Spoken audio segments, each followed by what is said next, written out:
Added you in there.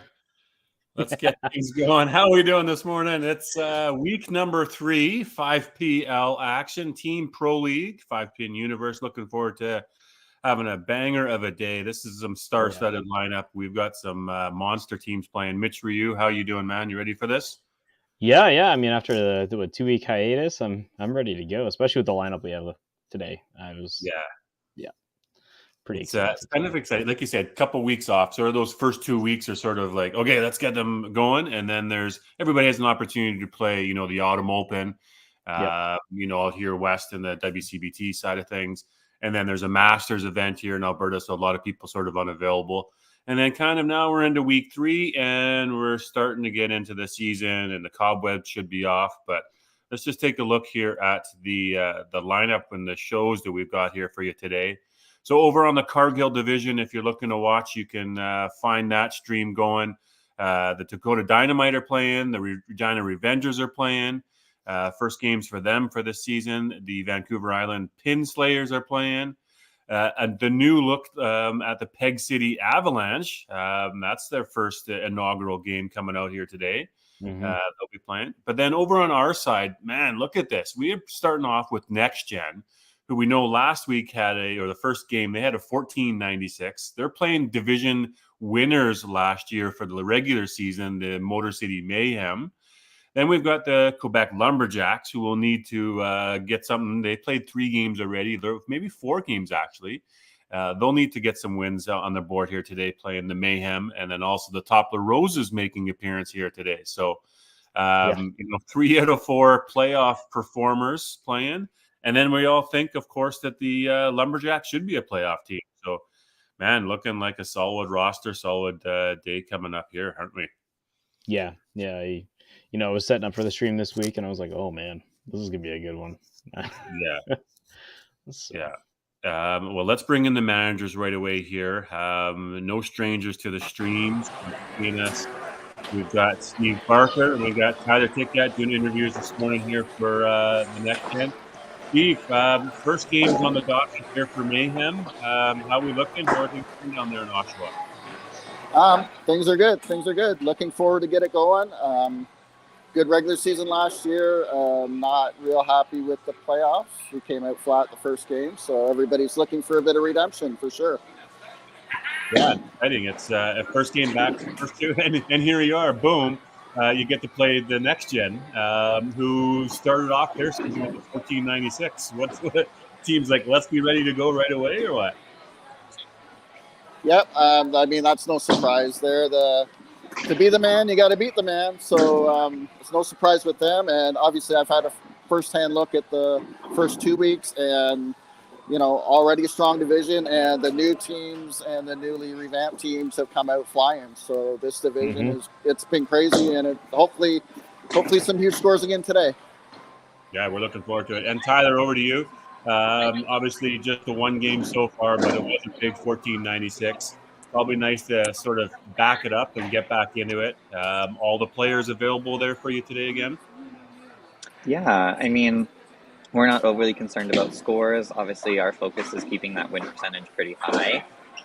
We're going to take points however we can get them. But yeah, we have everyone available. It's great to have just like a nice calm energy on the team, not scrambling to find players and make up lineups. So it's good. We're ready to be here.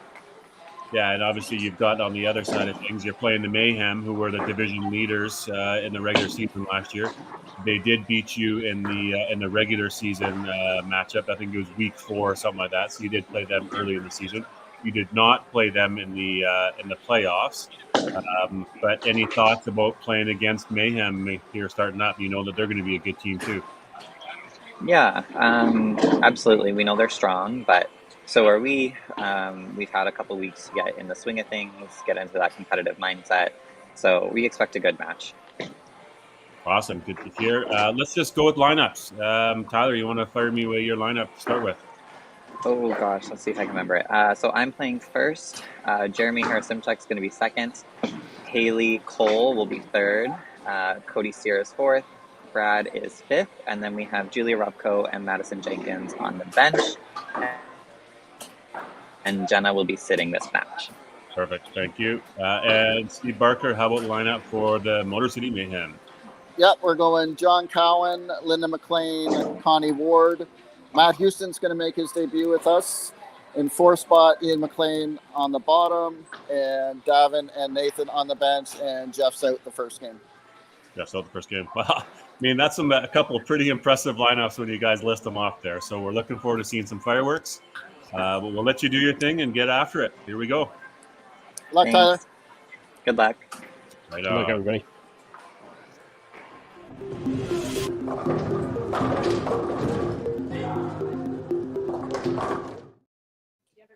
Right, fun times. Here we go. Let's get a little redemption for you there, Mitch Ryu. How about the lineup for the next gen? Oh God! All right, we got Bradley Ticket, Jenna Lamoureux, Tyler Ticket, Julia Rupko, Cody Steer, Haley Cole, Jeremy Harasimchuk, Madison Jenkins, manager Desiree Ticket, bowling out of Bonnie Doon. Right on, good work. And for the Motor City Mayhem, we got John Cowan, we got Matt Houston, Nathan Cooper, Davin Florent, Jeff England, Ian McLean, Linda McLean, and Connie Ward, with manager Steve Barker playing at a Neb's Fun World in Oshawa. Awesome. Can I take this? I was like, that's morbid. No. All right, here we go. Good stuff. Here we go. We're going to have some good sound in there, so we might get a good inside sort of feel of, which is nice from the stream side of things when the cameras can pick up a little bit of sound. It's fun to sometimes hear them talk a little bit, and of course hear them cheer. Pump up each other and chat away. So fun times. Yeah. I'm not trying to be mean or anything, but a lot of times we're missing the sound from Next Gen, so this is a special day. We can hear everybody yelling and screaming on that side. This lineup is not surprising for both teams, to be honest with you, to get them going. Tyler's obviously an outstanding leadoff bowler. We know Brad has typically been their anchor. Cody's been playing a lot in 4. And to get Haley in there, played real well. Let's look at the score sheet there, that last game. Haley had a 292. Brad Ticket, so we had mentioned there that they had a 1456. So Brad had a 366. Jenna was in leadoff. She had a 300. Tyler came in for a sub for Cody. And then Haley Cole had a 292. So, just straddling that 300 mark, plus or minus 10 to throw the basically almost 1,500. It wasn't one person just carrying, with a 400 or something. They actually were all there. Yeah, it's good to see. And a power shooter, up the gut, and John Cowan being their leadoff. That's a good call there. I know he's pretty good leadoff and always hitting the middle. He coming ripping down there. So looking forward to this. Now, interesting note, obviously both these teams, are 2 of the centers in Canada. There are the 17-inch spaced apart pins, right?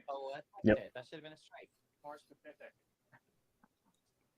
Yeah, actually, additionally, we have both the players in the second spot punching on their first ball, so keeping that match competitive right out of the gate here. You nailed Jeremy's last name, by the way. Okay, all right. I thought it was just going to be a one-time thing. I'm just going to let it go, but it's not, I guess. No, you aren't going to let it go. But you nailed it, bud. We're live. We're live, and I said it before, so you're good. Good job. Oh, like I said to Steve during the beginning there's a couple moments in my life I'll just never let down. That's probably one of them. Everywhere's got to have their moments, right? Yeah. Tell you, I'm all rattled this morning here, but it's 9 o'clock here, Alberta time. Yep. 4:30, 4:15, the alarm went off, and I had to call my mom and say, "Mom, are you up? Are you awake?" "Yeah, I'm awake." She says, "Okay, I'm coming to pick you up in 20 minutes." Off she goes. She's a snowbird, so she goes down south. So I drove her to the airport this morning. 4:30 in the morning. Here we are going to the airport. And at the Edmonton airport, this is story time by DB, by the way, everybody. Hope you're okay with that. So 4:30 in the morning, got to get it off my chest, eh? And Edmonton airport has a whole bunch of construction going on now. So I parked in a regular parking lot, and I walked Mom all the way in to make sure she got to the right spot, got the luggage. Of course, there's chaos of people and trying to come up to the ticket agent with 27 boxes. One person's there, like going to the Philippines and has like just taken their life with them in boxes. Okay, Mom's making the comments. Sure, here we go. So then I get her into the right spot. The luggage belt, when you're going through international, that's not working. So there's like a big crowd of people waiting. They had to call the airport manager and maintenance for the luggage belt. Okay, so Mom's like, "You can leave me from here. I know where to go. I got to get to security, then through immigration." Okay, good to go. So I go back to the car. I pay my money, $4.50, and I start driving out. And the ticket, when you put the ticket in, it wasn't the right way. It wasn't reading it. So then I put it in the other way, and it's reading it. So maybe it was just 5 o'clock in the morning and so dark I can't even see what's going on. But anyways, so I go through. Of course, they've got a big stop sign roll out there, the construction, and I roll right on through the stop sign as I would at 5:15 in the morning. There's no cars around. Guy behind me, he starts flashing his lights at me, I'm like, oh, here we go. Not as like cop lights or anything, but just flashing bright lights. Beams. So then I turn into the other lane, and he comes over and he rolls down his window, and he is just the maddest possible human being at 5:30 in the morning. I'm like, man. And he rolls it down. He's like, "What do the letters STOP stand for you?" And I'm dusting it off, and I look over and I'm like, "Are you like, what does it mean to you?" I'm like, "It means stop." He's like, "If I was on duty, I'd give you a ticket right now." I'm like, "Whoa." I'm like, so I just simply said, "I hope you have a nice Sunday." Right. And because I know I'm going to go, man, stream some bowling. And he just speeds off and going. I'm like, wow. So I just thought I'd share that with everybody. Good story. I know you liked it. But, little anger, road rage this morning by somebody else on me at 5:30 in the morning because I rolled through a stop sign. I was going to say, you've been ready to go since 5:30 in the morning. Not only fired him out, of course, I can't get that out of my mind. So I roll back home, try to go to bed. Yeah. Oh, yeah. All I picture is just somebody yelling at me because I rolled through a stop sign. Like, come on. Yeah. I mean, it's not legal. I know I did something wrong here, but wow. Yeah, you have to I see it all the time in Red Deer too. Obviously smaller cities, so there's a little bit less. You're at the airport, so that's a bit of a different situation. But I just think if he's getting that worked up at that time of day, like, what's he doing at 4 o'clock in the afternoon when somebody like doesn't put their signal light on or something? Making quota. Anyway, I hope that was a good one. So Tyler's in there with a double. Bit of a rough start actually on the Mayhem side. I know it's a little bit hard to see the smaller individual scores at the top of but because the scores are filled in, I know that none of those are marks. So got a strike there for Linda. Maybe that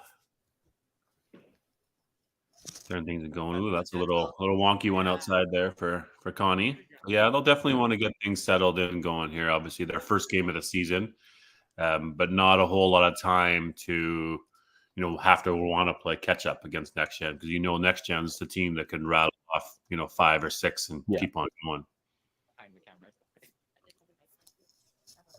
Just gonna try giving the scoreboard on their side a refresh real quick. Okay. That's fine. Looking at it might be better to grab the lane camera for the scoreboard. Yeah, it keeps kind of going in and out, does it? No, I tried refreshing the Mayhem scoreboard to get no, it's just not coming back. A better like a higher quality feed for the scoreboard here, but now it's just not coming back. But now that I'm looking at the bottom of the scoreboard on the lane camera, it might be better to grab that. Oh, they have it just cut off though. I see our other commentator coming into the room there, so we'll see if we can pull him in here shortly. I don't know if his camera is up, but I think he's there with there. So let's just see if this goes like this. Well, he's got his own mic. Stefan, if you're there, you've got your own mic muted. If you're ready to come in, just unmute it and say hello, bud.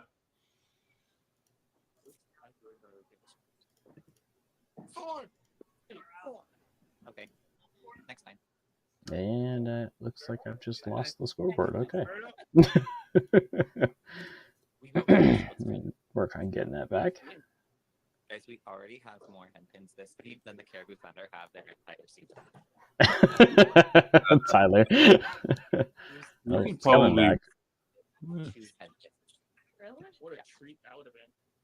You want to reduce that sound just a little bit? I mean, it's nice to hear some, but maybe we don't hear every little words that they talk about, especially if they're sometimes saying some confidential stuff. Yeah, this scoreboard is not cooperating. Yeah, it'll come together. Yeah, no man's land. Yeah, middle of nowhere. It's called interior. Rather than interior by CDC or you're like or trees. Or both, probably. Tyler up for the see if he can start his day, and he does with a turkey right off the bat. Nice. Tyler lead off. And John pushed a little left there. A couple misses there for John. It's just the way he looks. Styling great to the family. Yeah. All right, Jared, here we go. You throw that good shot again.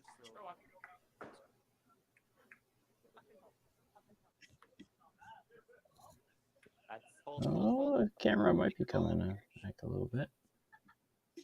It's still pretty rough on the scoreboard.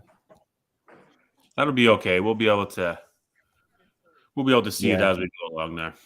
Yeah, Desiree was looking for a bit more of a detailed camera for the scoreboard, but I think that's the best we can do right now.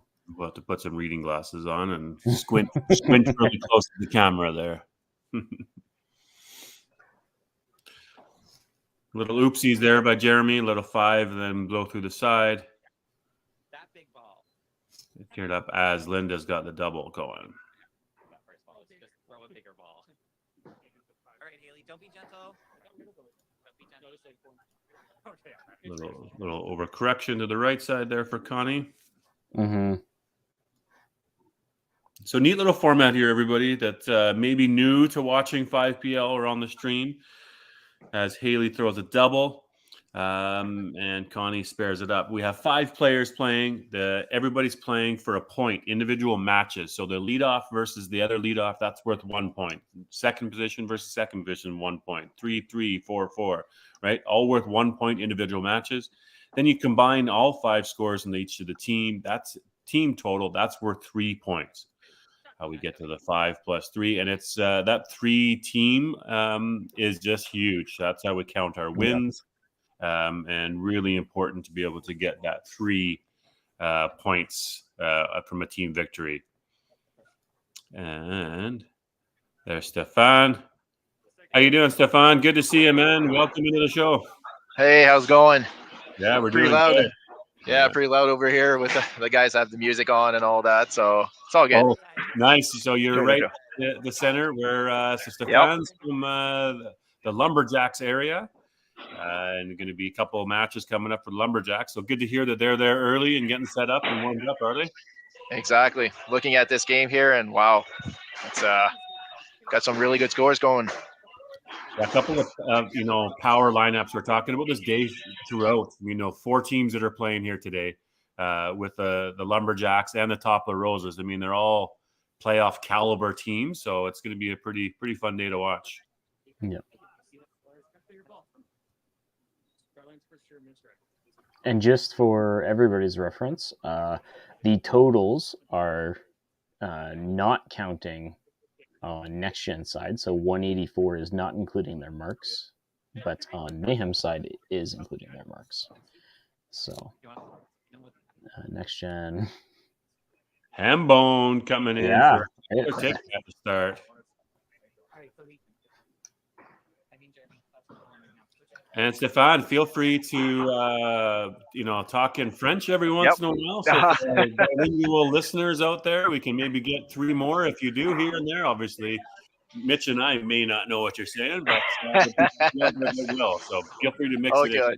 Yeah. I might be able to pick up a little bit. Yeah. I actually work. Most of the people I work with live in Quebec, so I get to sit on There you some go. French meetings. Yeah. Sounds good. I've made the joke before, and the only one I really know, is can I go to the bathroom? So That's a good start. Yeah, got me out of that. Exactly. It's important, got me out of class, anyways.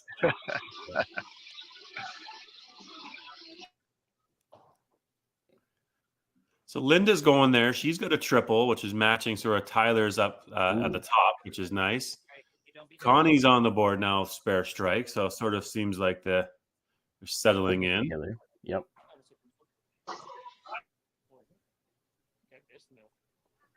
That's it.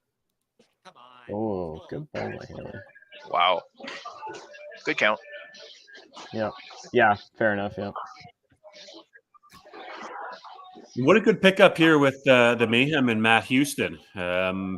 Just winning a big tournament out there. He's a solid shooter. So when they go and they find a replacement for Ryan Cowan, you pick up Matt Houston. That's a pretty solid exchange, isn't it? You know him down there in that area a little bit more too, don't you, Stefan?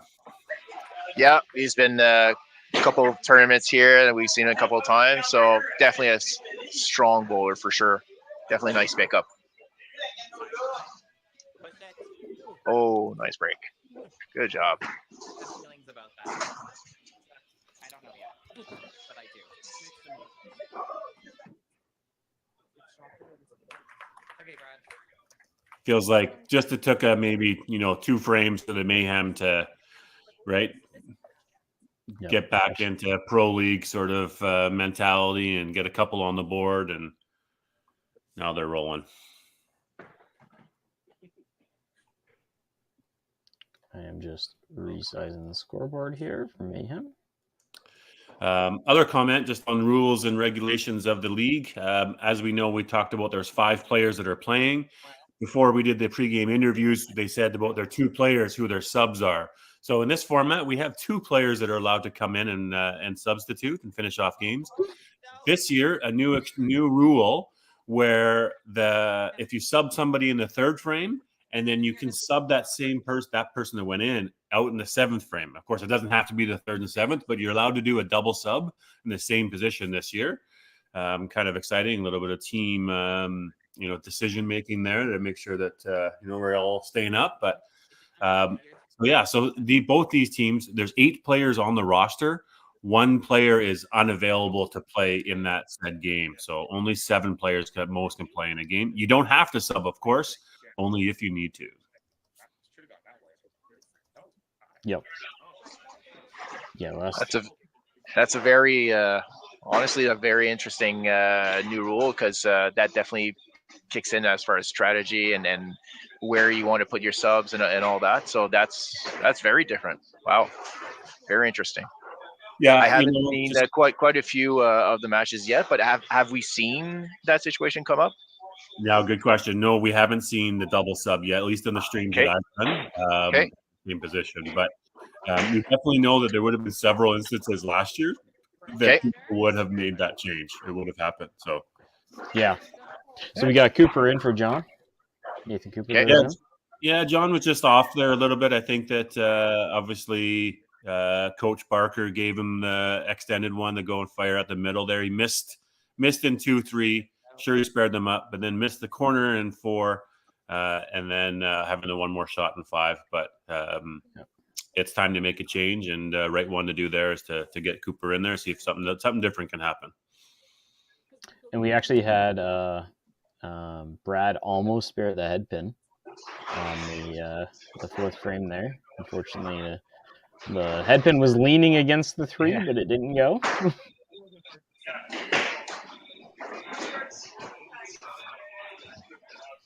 Linda slows down on her triple. It's the 5, and not surprised here. I feel like we're seeing a sub come in, so maybe that was Julie off to the side. So I was getting to the subs. So subs in this format, they're allowed to be warming up on the sideline. Not a traditional thing, but in the pro league, you're allowed to be warmed up and ready to come in and throw in some balls. So here comes Julia Robko in for Jeremy Harris-Simchuk in the 5th frame. Bigger ball.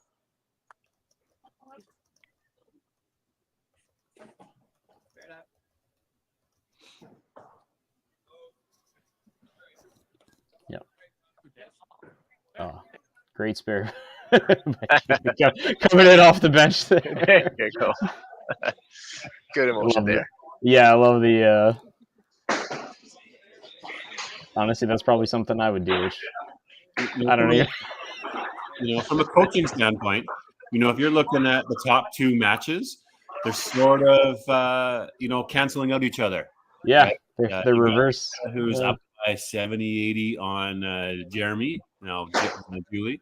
And you got, Tyler up by the same amount on John/Newton now. So good sort of team format. You have to work well together as a team, and not always you in your match. Maybe that you need somebody else to go and chase. Yep. Unfortunately, with Connie throwing the miss there, she's going to fall a little bit behind Haley. I know both opens. Actually, yeah, we just had Davin in for Connie. So. Yeah, and that looks like a right move to make too. Yeah. I think Connie just didn't look quite on the accuracy in the middle there the first few frames, and unfortunately you don't have that time, so you got to make some decisions fast. Oh, Cody is all over it though. Big strike. Yeah.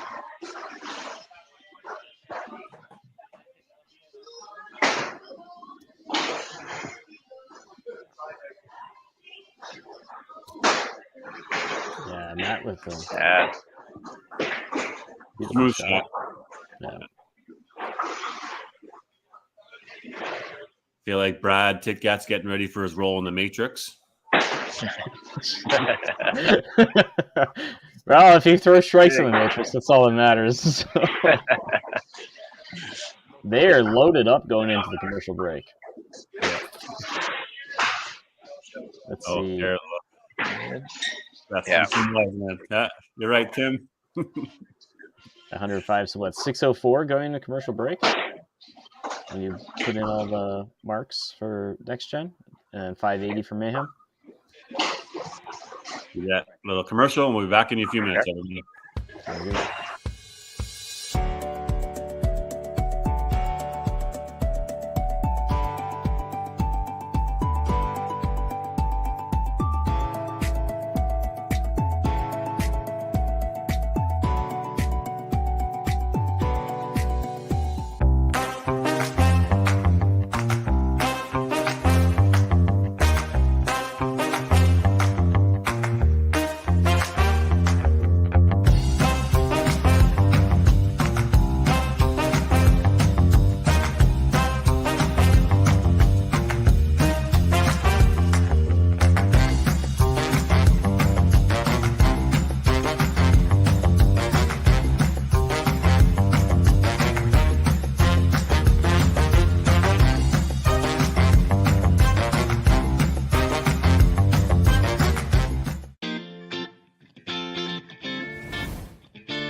Cargill is proud to be supporting a truly Canadian sport like 5-pin bowling.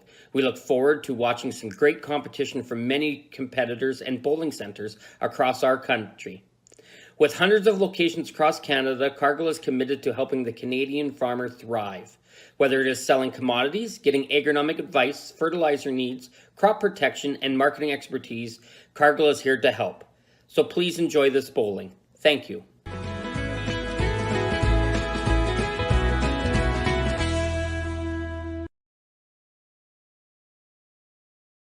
When you come to the Canadian Brew House, you'll feel right at home. We work hard to make our house your house. With an affordable menu of appetizers, entrees, desserts, beverages, and killer deals on daily specials. At our house, you never miss a play. As sports lovers, we've ensured each location includes over 50 TVs and our signature Jumbotron. The Canadian Brew House is the place people want to be.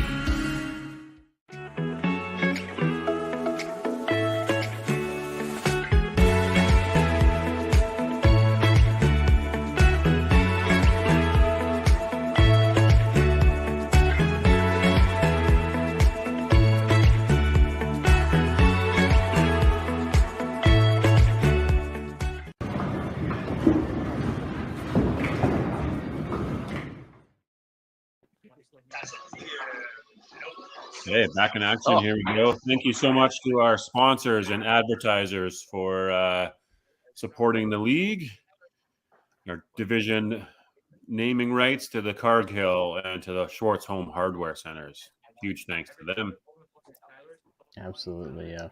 Couldn't do it without you guys. And yeah, you know, obviously lots of teams, they have their own individual sponsors that are helping out in their any which way, whether it's, you know, advertising on their jerseys or they're putting up, you know, little banners.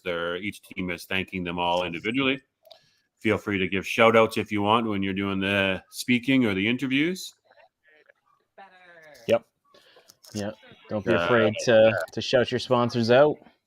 Yeah, but we're appreciative of our sponsors and advertisers putting in commercials and helping out the league. So, and definitely helping the sport overall, like not just the tournaments. It just gives a lot of publicity to the sport itself. So yeah, good shout out for all of them. Mm-hmm. Oh, Julie gets the push. Yes.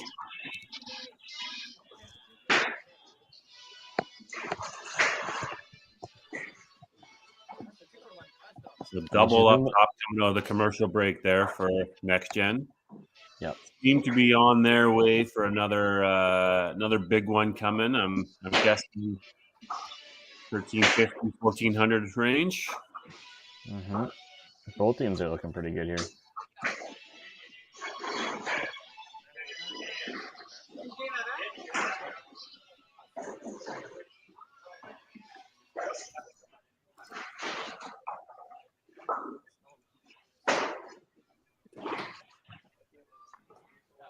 Ooh. Couple of oops after Linda's triple, but still ahead in her match. Yep. Certainly take a look over at Julie, over the shoulder. Wondering too, what teams are or thoughts on. Do you think people are watching scores there, Stefan, or seeing? I've had a couple of the bowlers taking a good look, knowing that they're going to be playing against Mayhem afterwards, but definitely interested. They know quite a few of the different bowlers here, and definitely interested to see how it's going. So yeah, I had a few peeks over my shoulders last couple minutes. Yeah, I just wonder if as a player, I play on the bombers, obviously, everybody, and we have a monitor set up at the back of our lane. While we're bowling in the 5, we usually don't really watch what's going on, but when we come off the lane, we kind of watch to see how did our opponent do or how's the team doing. So we kind of keep track on the teams, what's going on throughout the match. We certainly don't go ball for ball. Yeah. Or wait. It's sort of the 5 players, you want to get into rhythm with the 5. And then at the end of the frame, you might take a look to see sort of what's happening. Yep. Just refreshing that Mayhem scoreboard. Unfortunately, it looks like the connection from that camera isn't the best. So there we go. That's looking a bit better. A bit better. Yeah. Yep. I feel like Jeff England's maybe in the back doing some work, hey? Yeah. Love it.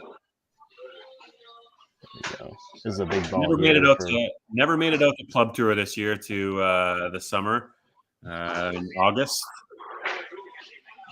Oshawa, that Nebs is quite an impressive place, and I think I'll have to try to make the schedule back for next year. But Nice. pretty With cool the tournament run. That tournament is. Ian with the ham bone, Yeah, that's a big shot. especially because Brad's been shooting too. And That's nothing. huge down the bottom, right? So Yeah.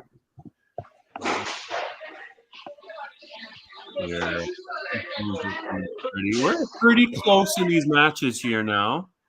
Obviously, the Mayhem score is adding in, whereas Next Gen is not, but it's pretty close.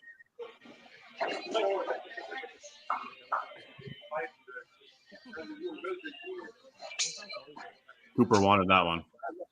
Yeah.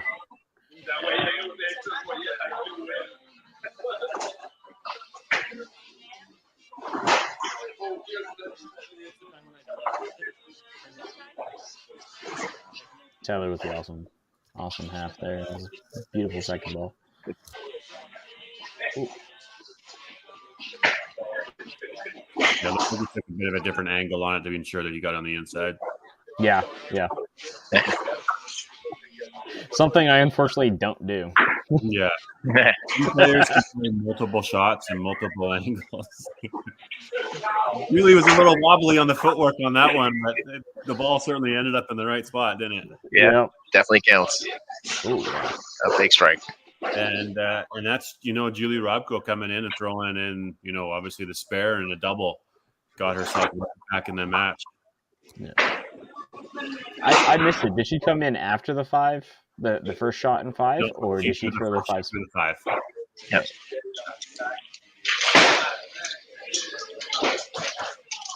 She's just been on fire since. Yeah, Haley, nice strike, keeps her up in the match. Yeah. Oh, you got corner there. Yeah. Gavin.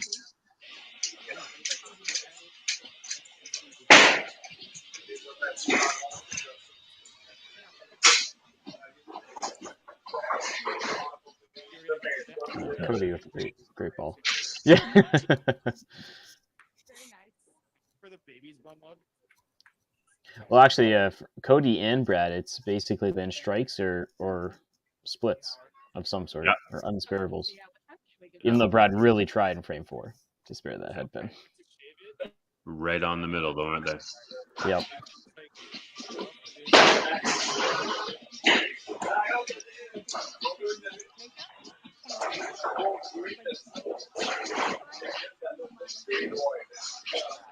And I jinxed that. No. Oh, you just had to say it. Just had to say it. Sorry, Brad.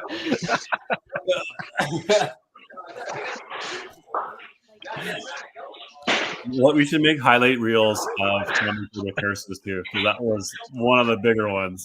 Yeah.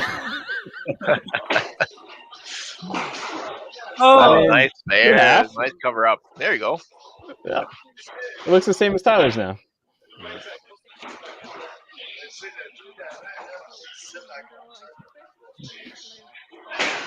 Still loaded up in the 7th, though. And this is a really big ball for Ian on the other side. Steady veteran Ian McLean is. Throwing our first Yahtzee of the game. Of the day. Yeah. Nice image.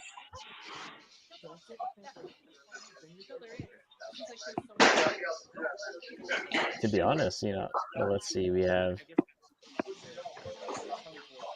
100 or 855 to 820. Yeah. Yep. This is some pretty good games we got going on here. Oh yeah, Nathan. Oh yeah, it's a big one. 8, 9, 10 now. He's just looking to accumulate as many points as possible to help the bottom line. He knows that his individual matches away. And Tyler's just gunning for a monster one for him to potentially 380 on the board there for him. To be honest, Tyler is keeping them in as far as total is concerned, which is something to think about. You look at the rest of the matches, actually. Julie's doing her best, too. He's the leadoff, and that's huge Yeah. when you have a leadoff that's just giving you that cushion a bit. But then it's huge on the other end for Mayhem when you got the anchor bowler that's steady and's got a Yahtzee, working on, right? Yep.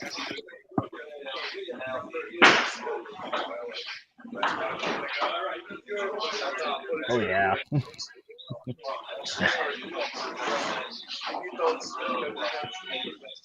That's good half by Linda. So nice in any position to have a runner, right?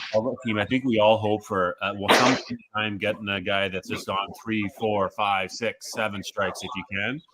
Yeah. You typically already would have that match locked up and maybe even have a 100-point cushion.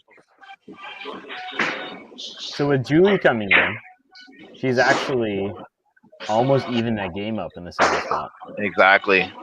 Like it was a little bit out of range for a while, and now she's like definitely put it back on the table. Yep. Less than half a ball. Yeah, that was a little bit. Both third players opening up. And that match is going to be fairly tight here now between Gavin and Haley.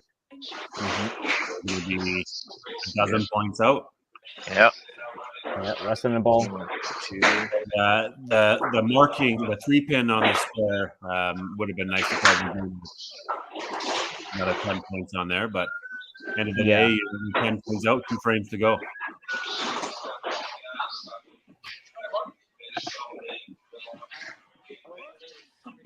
Oh, carry. Whoa. That might have been the benefit of a 17 strike on that one. Just saying. That was the one, Cody. And Matt threw an awesome ball. So. Yep. Yeah. If I remember correctly, Jenna's sitting there. Yeah, I think he's paying somebody right there. Yeah, here's my quarter.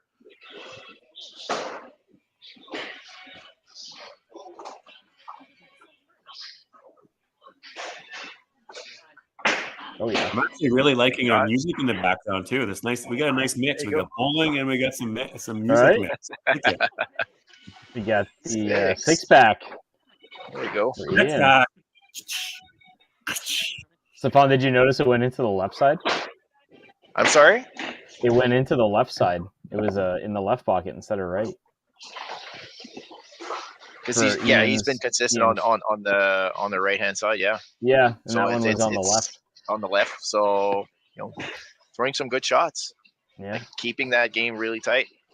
Oh, big bomb there for Cooper, and it get him from the leadoff. You got 8-9, trying to get the team into the end push. Yeah, going to come down to a big. This is going to be a fiery 10th frame. Tight. It's going to be tight.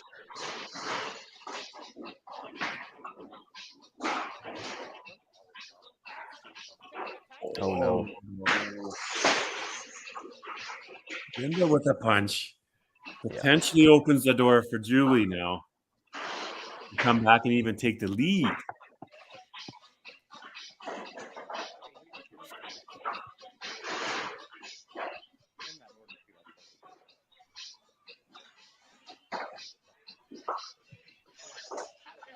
And she does. Throws a bomb. And there it is. Yeah. Counting on the spare, that's huge.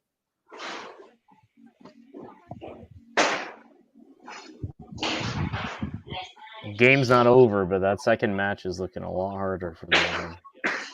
That one we need to get back to her triple that she did 2, 3, 4. Yeah. Ooh, Haley throws a real shot in 9. Yeah.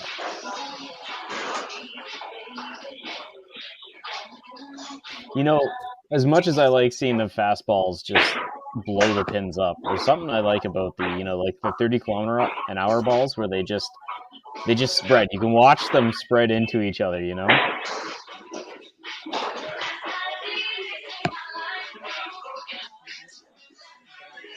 Oh yeah, Cody. Wow. Turning it on at the end. Second half. Cody's got a smooth one there. Ooh, that's a tough miss there for Devin.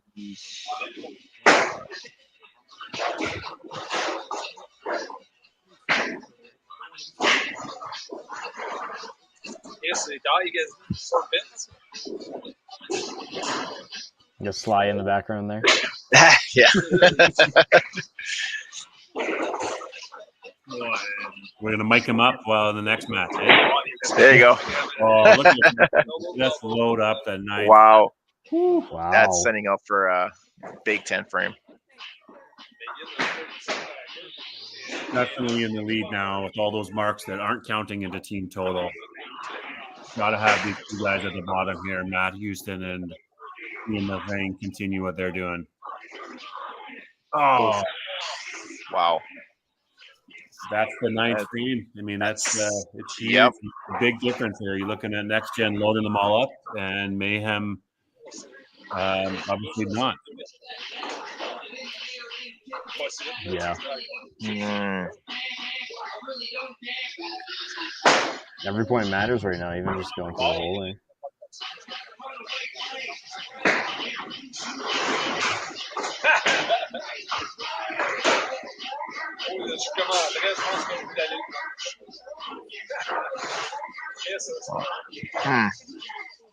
No pressure on Ian, but Yeah. Yeah. So he's got 9. We kind of need you, Ian, is what the team is saying to him right now, isn't it? Next gen sitting at 11:35 going into 10. Two doubles in 4 and 5. Oh. Ian against okay. 7. Nice.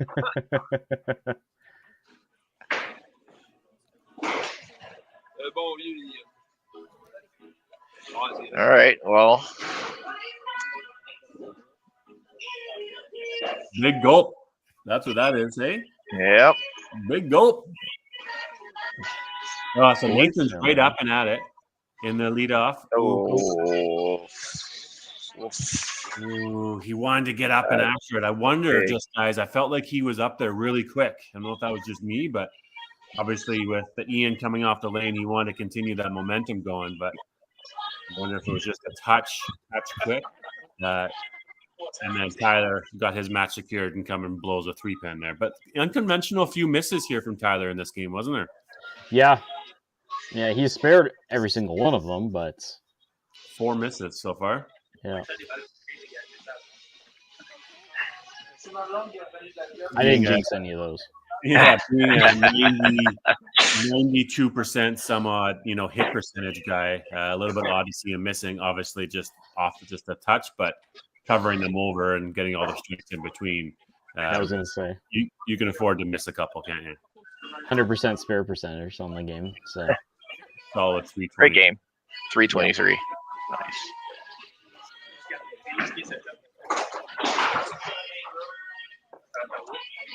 I have to set up the Quebec Lumberjacks now.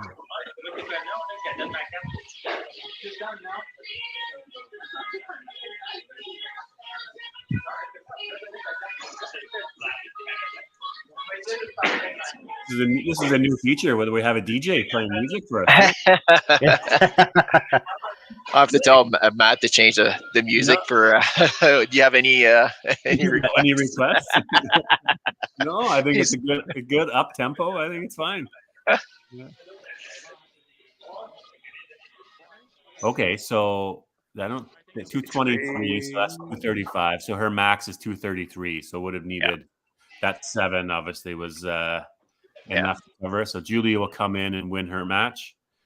Linda unfortunately doesn't get her done after a triple early on. Stumbles into a 223. Yep. That's a big point for Julie for sure. Yeah, so 2-0 there now for next gen. This one here, this third match isn't done yet. Obviously, Haley in quite control. Davin will need to, bang out, and Haley will have to do something to give an opening there. But that first ball is going to be pretty big. Yep. So Davin with a miss. He's got max 205 now. Mercedes already at 188. Oh, even this 3 would matter. No.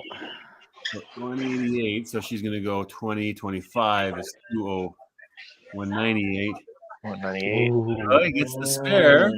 205. We need a mark here, Haley. Oh, that's a big 10. That's a big 5. Yep. Yeah, that'll be enough. 208. Yeah, that's it. I wonder if that's the moment. Like, oh, panic! Hey, I know I would. My blood pressure would also. Oh, geez, right? You got to make it. Especially with the double count. 3-0 here for next gen.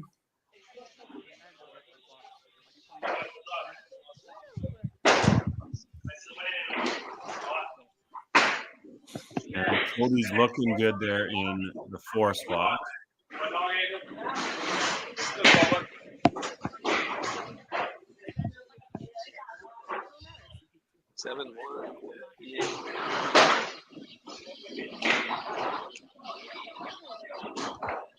Cody with a punch, but he'll have enough. We got a max 243 for Houston.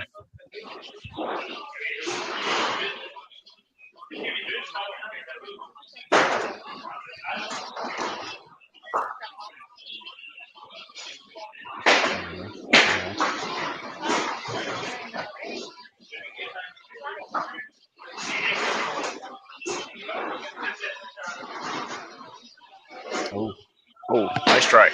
Go for it.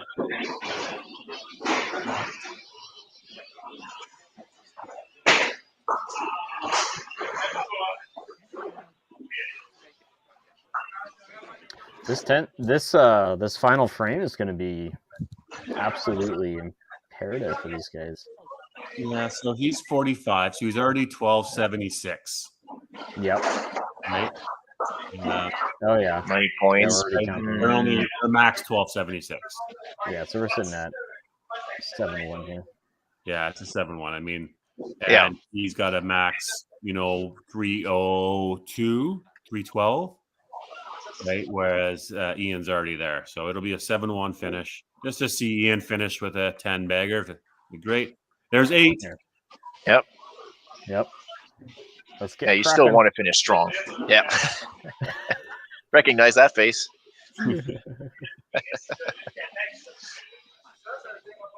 Oh.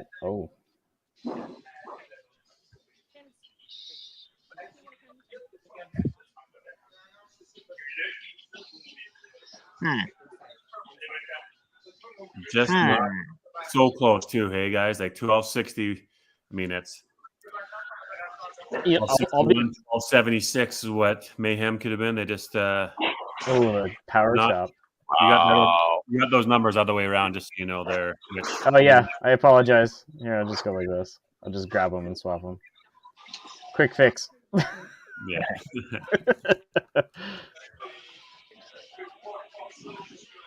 All a game by Ian McLean. Yeah. The season is often going not ideal for their start, but they'll look to probably throw a few balls and get back regroup because they come right back at it. I'll be honest, I expected some bigger game or like totals, team totals than what we actually ended up with. Yeah, 13-10. They sort of stumbled a little bit there. Look at the 10th frame for the next gen, right? I mean, 2, 3, 4, 5. None of them marked. So I think that's where that extra could have been. So we'll just back these guys out of there. We'll look at ourselves for a moment while we wait for our coaches to come in. But there. Hey. How you doing, Sly? Ready? Yeah. Ready to get going here. But you're right. Like we earlier on talked about maybe 1350, 1400. It could have been there for next gen, but they, the 4. But they already had the 7-1, so maybe that's where you maybe don't pour on the gas. And with next gen or with Mayhem, they just couldn't quite sort of get that extra 1 or 2 gear by their players. So. Well, Steve is there. Steve's ready. We'll bring him in, and we'll wait for Dez or Tyler. I'm not sure who's coming in with next gen, but we'll. Sounds good. Steve, you're in. Obviously not exactly the way you want to go, but let's start with a highlight for you guys, and that's Ian McLean shooting an 8-bagger and a massive 300 for the team down in Anchorage. Yeah, he something about the first week with him. Last year he started 386, 340 the first week. So yeah, he's definitely a good first week player. Unfortunately, we couldn't get anybody else rolling with him. They got a couple people rolling, and yeah, you couldn't. That's exactly what you said. The guys, John Cowan obviously missed a couple. You had to make a move there in 5. Same thing with Connie, wasn't quite sort of on it, a little bit missing. You had to make a move there. Probably not ideal to make a couple of spares first match in the 5th frame, but you got to do what you got to do as a coach, don't you? To see if you can get some things changes. Cooper came in. He almost got it going, tried to go. And then I made a comment. I'm not sure if you noticed that he seemed to rush a little bit in the 10th frame. Is that something that he did? Did you notice that as well, or any other comments about other players? Possibly. He plays pretty quick normally anyway, so I don't think so. He's probably trying to get up there to give us a spark, which is fine. But yeah, we were chasing by about the same amount the whole game, and then just couldn't get it up, and then we couldn't pick it up, and then the 9th frame we struggled, and they took it away from us. Really, I mean, we kind of had a faint hope there in the 10th, but too little, too late. Yeah, you're right. The 9th frame was massive, and then over to you. Des, welcome to the show. The 9th frame for you guys was just sort of solidified. You sort of, you worked your way. You had a couple of players. Obviously, Cody was going a little bit. Tyler was going real solid, but unconventional in his misses. You made a great change there with Julie coming in and coming in and stealing that match and that match going. Comments from you on your game there. Yeah, it was nice to see, kind of they pick each other up when someone's down and someone misses. So it was really nice to also for their corner pin spares. We have been having some issues with them lately, as Next Gen will, I'm sure, admit to. So it was just nice to see that they got the shots that they needed when they needed them. And I think this year for Next Gen, having a full roster, I mean, it's no secret that over the last couple seasons, we've kind of struggled with our roster and having people there. So having a full team to pull from and that support has really made a difference in our game this year, and it feels different this year. Yeah, that's good. You're right. Like, you have 8 players, one of them not available, and always having 7. I think last year you might have been 5, 6, maybe the odd player here and there. So to have 2 or 3 players available, and then the team, it doesn't matter if they play or don't play, right? Is that kind of the attitude for them? Yeah, and everyone's been really supportive, and when we send out the message who's available, and all of a sudden there's all 8 people, it's exciting, and it leads to more opportunities for lineups for me too. So it's been great to see. Which is kind of scary for the rest of the league, considering that you've been runner-up in the league the last 2 years. That you're feeling more comfortable and confident in the team this year. Yeah, just saying, right? You guys. We'll see how the season goes. Well, you got a break now. Mayhem, you're right back at it. So we'll take a commercial here. You're back at it against the Lumberjacks. So a little Quebec, Ontario rivalry. I know that Lumberjacks are geared up. They got music in the background playing. They're got a full DJ, don't they, Stefan? They're ready to go? Yeah, they're ready to go. They've been practicing for the last 30 minutes and kind of chomping at the bit. So, looking forward to a really good game. Good stuff. Kate, we'll wrap this one up with a commercial. Thanks for joining us. Des, you got a break. We'll see you in a bit. And Steve, we'll be back with you in a couple minutes. Yeah, good job, Des. Good luck. Yeah, thanks. All right. Bye. Yep. See you in a bit.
Cargill is proud to be supporting a truly Canadian sport like 5-pin bowling. We look forward to watching some great competition from many competitors and bowling centres across our country. With hundreds of locations across Canada, Cargill is committed to helping the Canadian farmer thrive. Whether it is selling commodities, getting agronomic advice, fertilizer needs, crop protection, and marketing expertise, Cargill is here to help. So please enjoy this bowling. Thank you.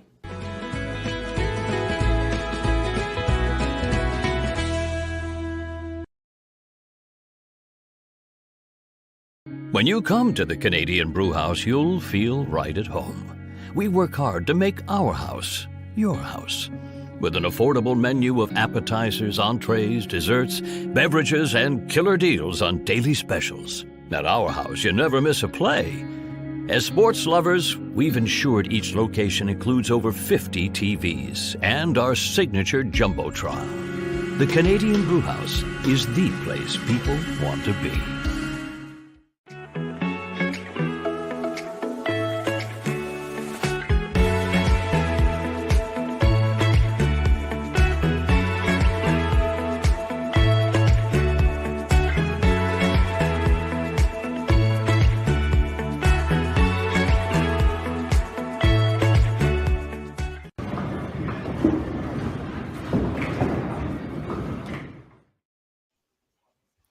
Oh, we can pull us out of that, can't we now? All right, back at action. Here we go. Match number 2. Here we go. So Lumberjacks back up against the Mayhem. Lumberjacks have a win on the board, but they've already played a bunch of games and seeming to get a whole bunch of their season out of the way early. These are a couple of important matches coming their way. How are they feeling there, Stefan? They're probably ready to get going, aren't they? Definitely. I mean, they've been, discussing that, it's kind of sounding cliche, but it's, next game, that's the most important. That's it.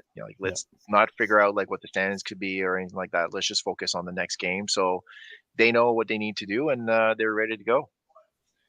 Good. And we'll, why don't we just pull right in now the manager there from the Mayhem. So Parker's back in. Parker, you had about 3 minutes of downtime there during commercial. Did everybody get a bunch of balls in, or a hot dog, or a burger, or a beer, or what was the MO? Not really. Just a couple of them trying to stay loose. Jeff is hopefully fixing the camera, so we got it linked directly. So hopefully we got that sorted out. Okay. Yeah. So we'll take our time getting going here. There he is. Yeah, so we're definitely hoping to rebound. I don't know specifically. Maybe one of you guys know. Is the match head-to-head last year? How did that go? Do you recall I think we won a close one. It was one of the weeks I wasn't here. I was coaching a YBC event, but I think we won a close one last year. I'll dig into the schedule and find out exactly what it was, but we'll get that stat with you shortly. Anyways, let's roll on to lineups. Steve, you want to give me your lineup, and Stefan will give it to us for the Lumberjacks as you win the house there. So, Steve, you want to make a couple of changes here for the team? Yeah, I mean we're home, but I can give it first because we're not going to change it anyway. Yeah, we're going to go Jeff, Connie, Davin, Cooper, and Ian. Linda and Matt on the bench, and John's out. Okay, and Stefan, give us the lineup for the Lumberjacks. Yeah, so they are going with Isabel to start off, with Matt Leonard second, JF Donnie third, Chantal Cyr fourth, and as anchor, Sly Berthier. So on the bench, we've got Fred Martin and Max Lafrenière. Perfect. Good to hear. And now I hear that Jill is not there today.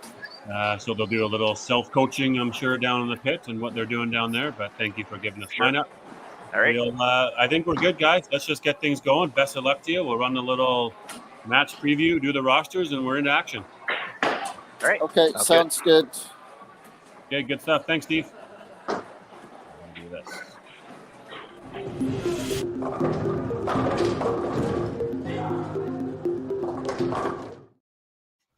All right, let's also give the rosters here. Stefan, you want to give me the roster, please, for the Lumberjacks?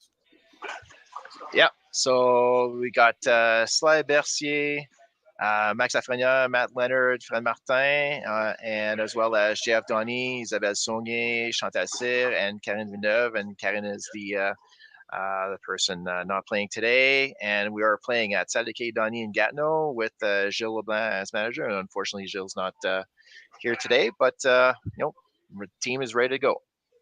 Okay, and we'll do Motor City Mayhem there. So we got Don Cowan, we got Matt Houston, we got Nathan Cooper, Davin Florent, we got Jeff England, Ian McLean, Lyndon McLean, and Connie Ward, managed by Steve Barker, bowling out of Neb's Fun World in Oshawa. All right, let's add this guy to the stage. There. And Mayhem is just working on getting their scoreboard up and running again here.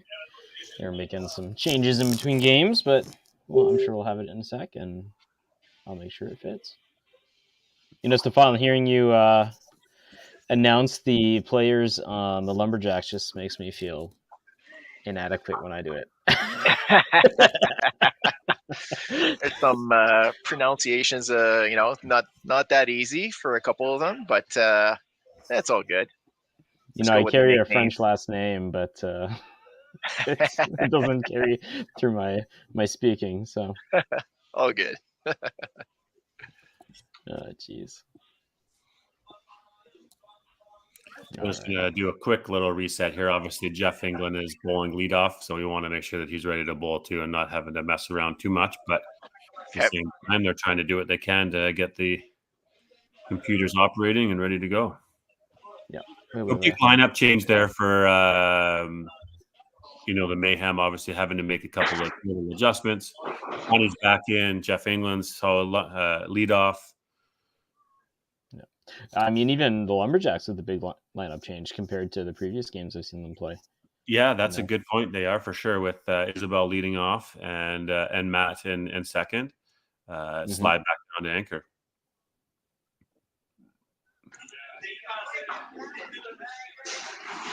But as we all know, the Lumberjacks have a very solid roster, and the ability to really put some things together. So that's what they're trying to do is make some magic happen. And if they get things going, then they'll do what they got to do.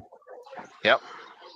I mean, they've tried a couple of different things since the beginning of the year and kind of realized, we just need to sometimes shake up a little bit just to get things going. And it just takes like that one first win to start off. So kind of hoping that this is a good lineup and, we still have two very good bowlers on the bench and see what happens.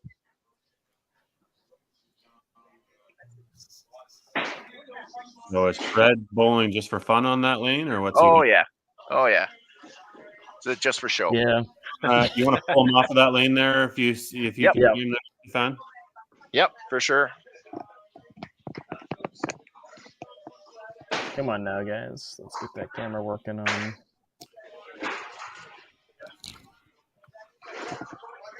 Yep, they're gonna start on Mayhem's side. The camera, they're just gonna set up a regular camera like before. Okay. Unfortunately, Jeff. Okay. All right. I'll give them a start. You betcha. All right.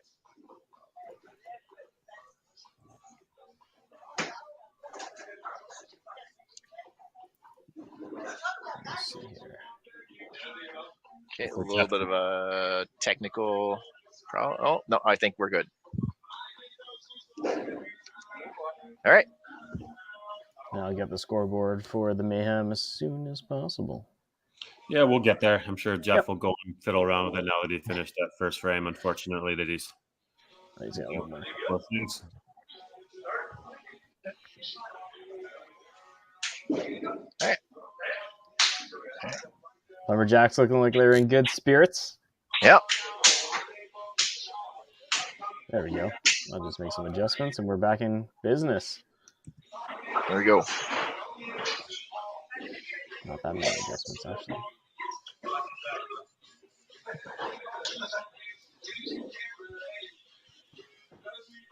There we go. Perfect. Yep. Oh, wow.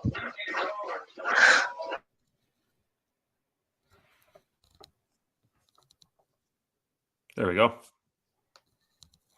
Got the scoreboard up and running. We're good.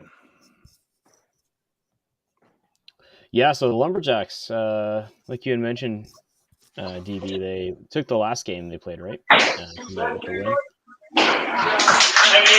There we go.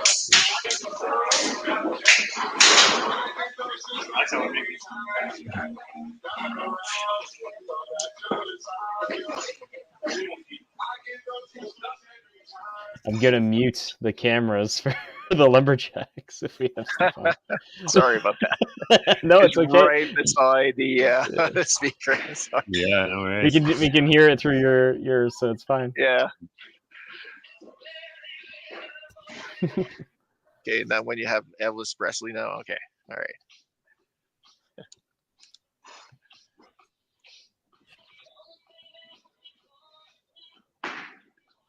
Ooh, Wow. oh, it's still wobbling. Almost, yeah, it's like, is that other pin still standing in the ditch? Yeah.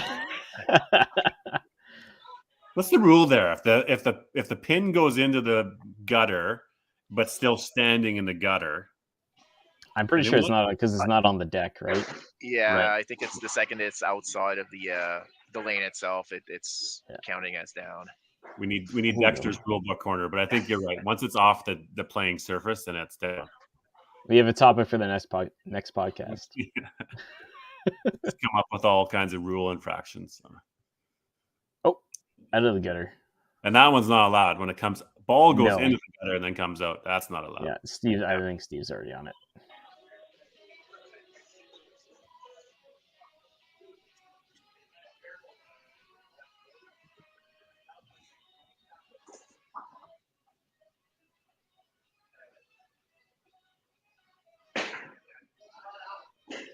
Ooh. We'll go back and we'll try to find the match that these two teams played last year. Oh, Ian with the slow fall.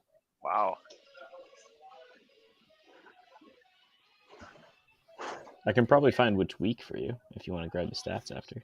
Yeah, if you want to do that, that's probably helpful rather than going through 97 different matches. I'm just looking at. We've got Lumberjacks and Next Gen, but I think they've already played this year, I feel like. Yeah, they played week 1 last year. Lumberjacks and Next Gen.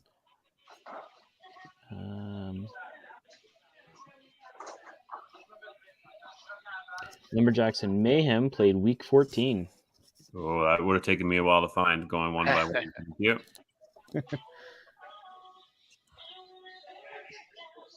Lumberjacks, Mayhem. Here we are.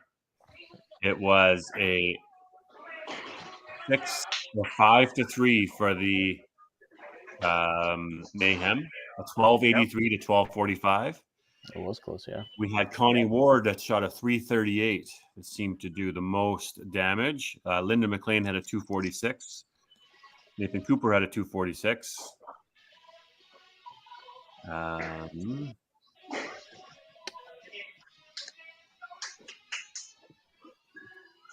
Sly had a 281. Matt Leonard had a 276, and Fred Martin had a 329.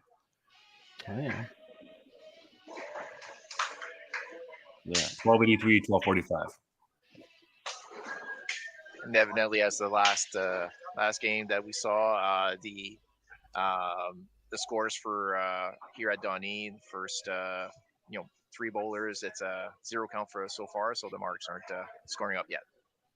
Yep.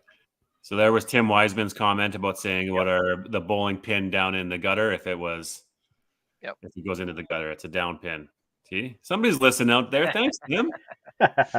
Tim and Cindy. I imagine Tim and Cindy got both screens going, watching it. Yeah.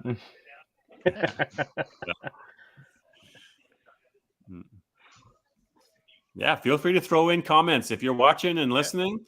We don't mind interacting a little bit. This is live Sunday morning pro bowling, professional 5-pin bowling on television, because everybody now has smart TVs, so you can have the YouTube on TV, right? So when you say, why isn't bowling on TV anymore? You say, yes, it is. Oh, I had a few people send me a couple of messages with pictures of their TVs going on. So yeah, there's definitely a couple of people on TV right now. Nice, good to hear. Also, my dad likes to watch it. Good shot there from Matt Leonard. Yeah. It was a good half for Jeff. Unfortunately, Connie with the head pin. And then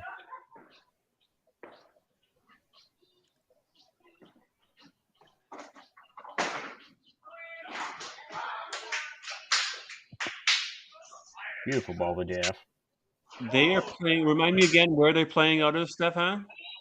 It's actually at Sadike Dani, where it's Dani, actually was opened by JF's grandparents.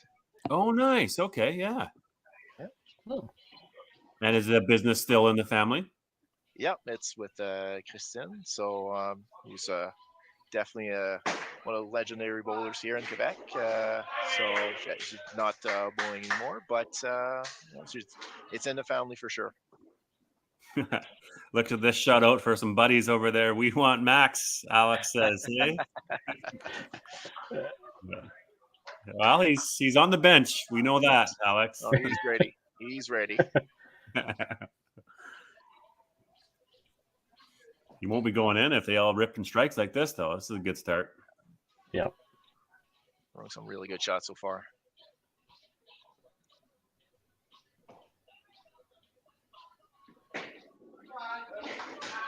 Good ball. That was a great shot by both of those players there. Yeah. Almost Like, no doubt. simultaneously, but Nathan Cooper had a real good one. Yeah. And you could see it like the second that ball is coming out, smooth delivery, no doubt. I mean, there's like no chance those pins are staying up.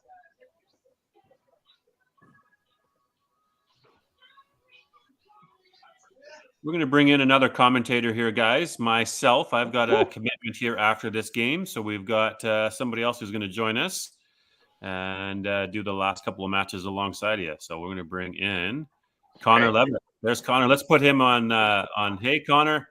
Hello. There's Connor. Hey, He's Connor.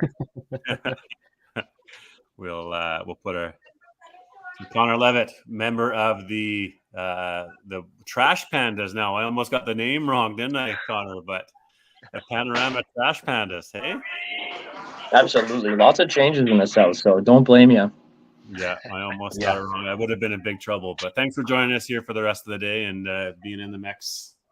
How's your so far? Obviously, you didn't play last year in Pro League. Obviously, a little bit newer to the WCBT and the Pro League and all the action, but everything going well and had a fun first match.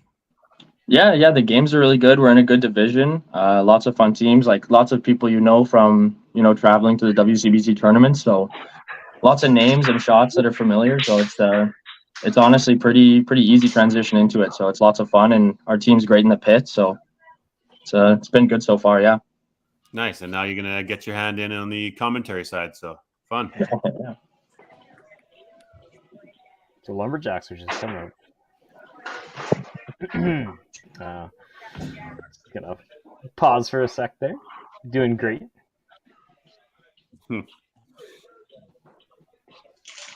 Connie looking to recover. Oh. Good half right there.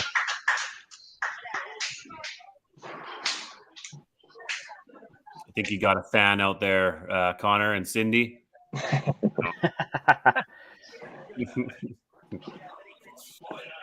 Yeah, Cindy's always so supportive.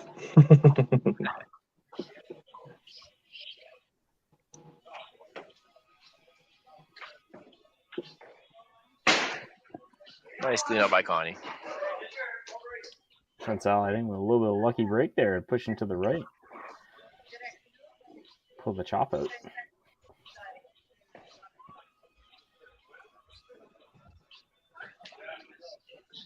A whole bunch of marks though up there for Lumberjacks. Pretty good start so far. Mm-hmm.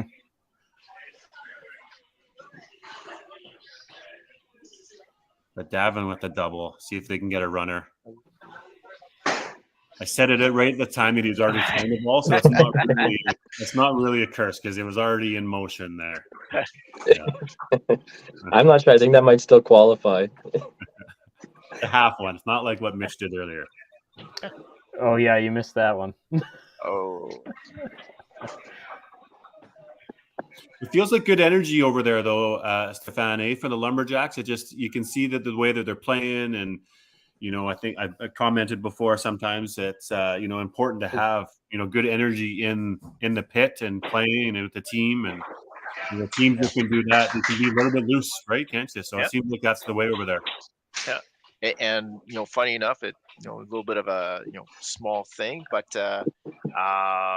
they're playing on 7-8 here at Donny, which is actually a very small space. There's not a space behind, so everybody's kind of on top of each other, so they're all side by side. So it makes it for an easier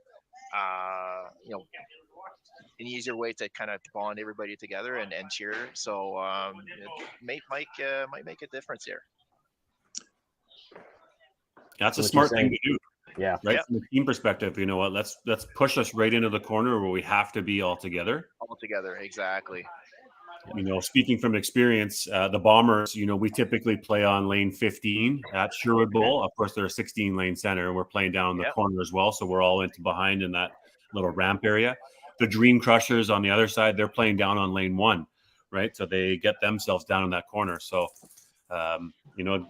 good wisdom there from whoever's making those decisions to force the camaraderie down in the same pit rather than sometimes all spread out. Exactly. Does Ian get paid enough to throw this many strikes? Starts with the turkey after the 8-bagger in last game. Martha said it, didn't he? 340, a couple of mid threes last time. Yeah. Just makes it look easy. What did he finish with last game? Like 382, if I remember correctly? Yeah.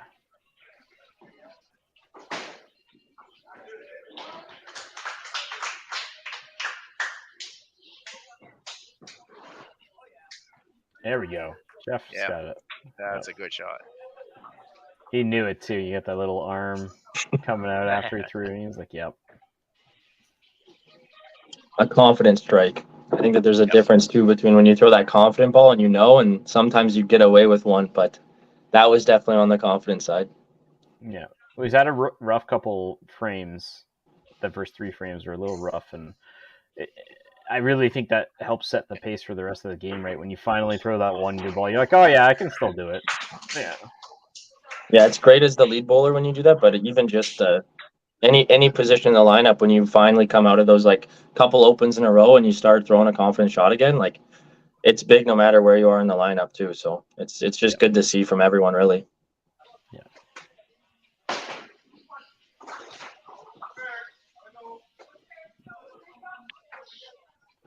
Still a good shot by Davin. Wow. Yeah.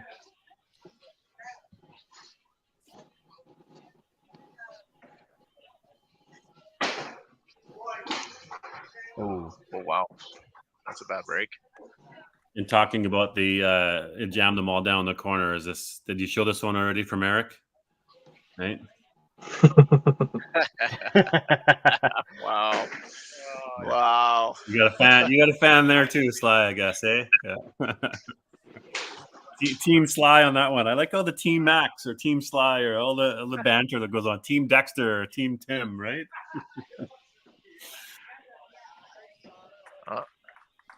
I know I'm impartial, but my wife is Team Sly. She made those cookies at the Heritage Traditional that everybody ate up, and apparently Sly was a huge fan. She's like, "Oh, I like Sly." Ooh, delayed. A couple of big strikes there from people in the 4th position. Nathan Cooper came off firing, didn't he? Yeah. Ian looking to keep it going. My gosh. Just Hambone. Yeah. And definitely that first strike from Jeff, like you said, as far as that confidence, it kind of gets that team going, and you could definitely see like the rest of the team just followed suit. Oh. Wow. Yeah, pins going everywhere, but not touching. Some good banter back and forth there between the the Quebec families, eh? Maybe if you got the strike, it would change the team slide. Yeah. There you go. And we got Jeff warming up. There he goes. All Or right. John, sorry, not Jeff. I think that was John Cowan warming up, but I think that he said John wasn't available this match. Just staying loose, I guess, hey?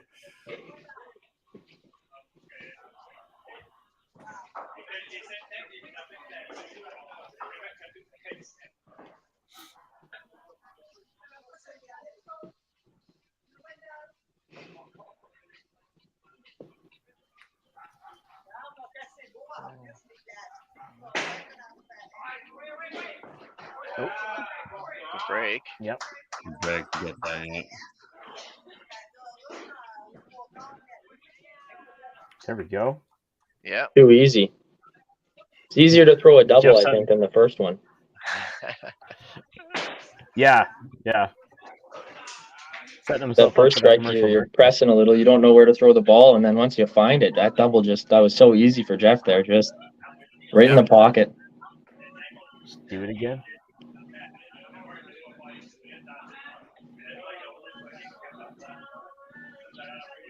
Oh no, that's the third head pin already for Connie. Yeah.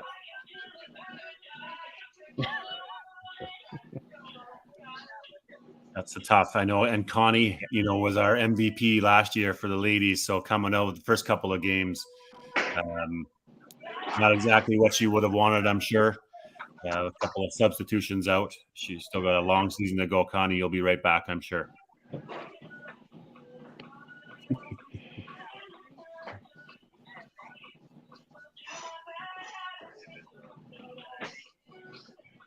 How do you guys feel when you guys get subbed in to clean up someone else's head pin? Is it kind of like a relief? You get a couple warm-up balls to pick up some size and pick some spots, or is it just as painful as cleaning up your own?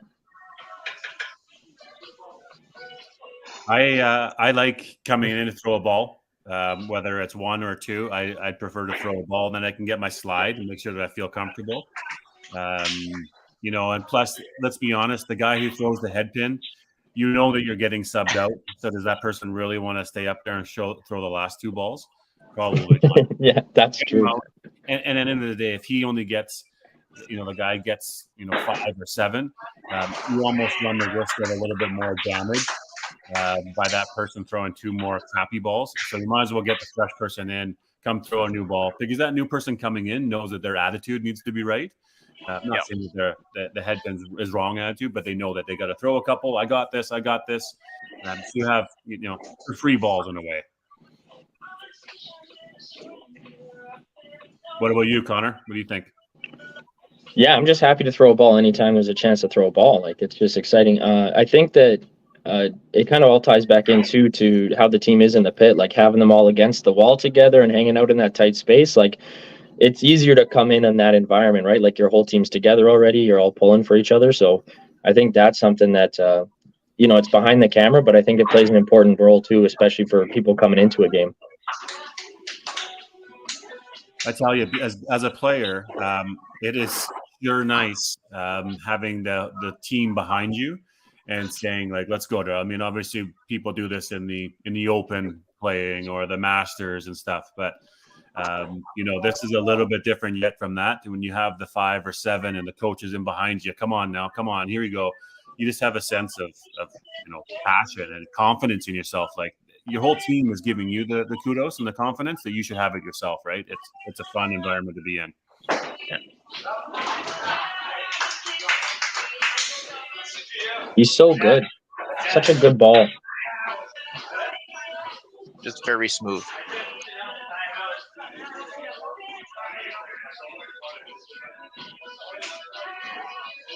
I think that music is definitely having a feel today too on the Lumberjacks. I'm not sure if they've had that type of music playing in the background. Obviously, anybody can do whatever they want at any center.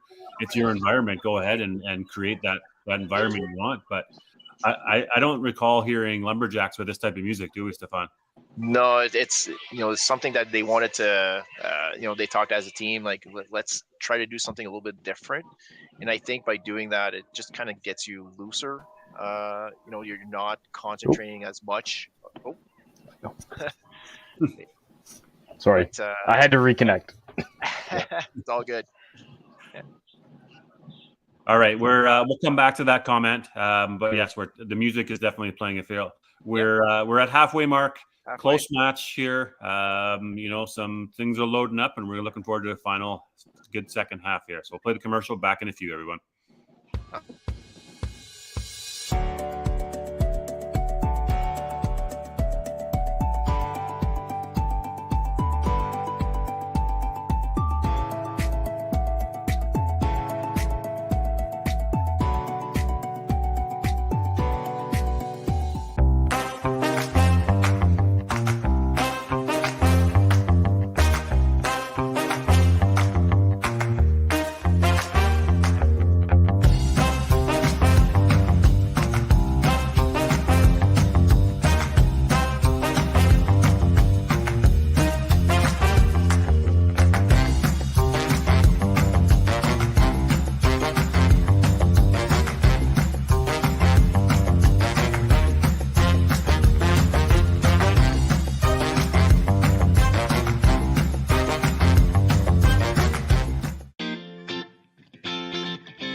Cargill is proud to be supporting a truly Canadian sport like 5-pin bowling.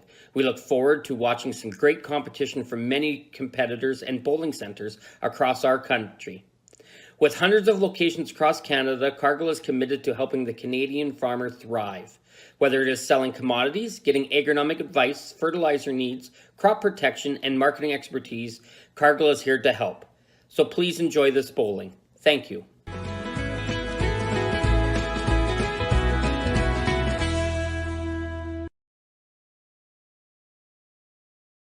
When you come to the Canadian Brewhouse, you'll feel right at home. We work hard to make our house your house. With an affordable menu of appetizers, entrees, desserts, beverages, and killer deals on daily specials. At our house, you never miss a play. As sports lovers, we've ensured each location includes over 50 TVs and our signature Jumbotron. The Canadian Brewhouse is the place people want to be.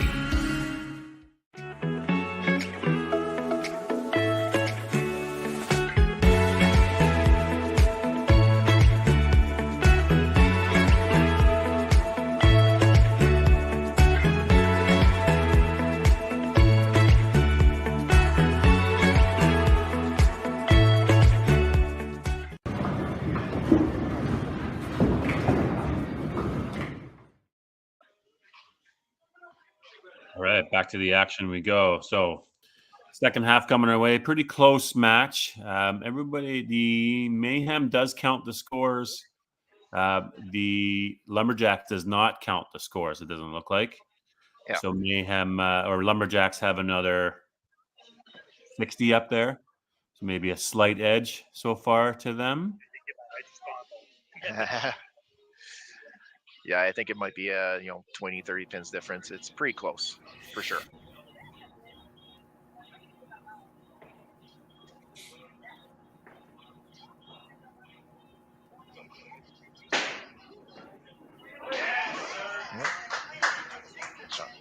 All right, I think I'm back. Oh, Yeah, you're back there. Yep. Some technical difficulties there. My laptop internet decided to die. So.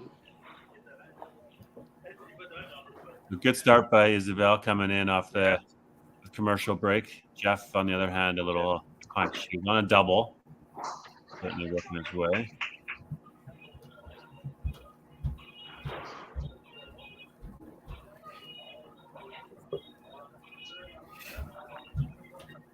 All right, so did I miss any questions directed at myself? You did not. No, you did not. Okay. We were talking before the break, obviously, with the music in the background and being likely. I mean, sometimes on a Sunday morning or wherever these teams are playing, there's a full, house that's open and it's active and whatnot. A lot of the teams on the West Coast here at 8 a.m. or 9 a.m., there's nobody in the place. So you have to generate your own atmosphere and whatnot. And that seems to be what the Lumberjacks are doing, is creating that Exactly. Yeah, it's to get that sense of it's busy and they're in a turn, like it's like a tournament or something like that. So it's not just them playing in the bowling center. There's other noise happening, and they just feel looser. Like right now, I can see the team like talking to each other, laughing, joking. So it's like, yeah. Connor, when you guys played, what was it like? Was there nobody in the building, or did you start to have some people in the building? You probably had a couple of Deerings over there bowling themselves, but other than that, was there anybody else in there?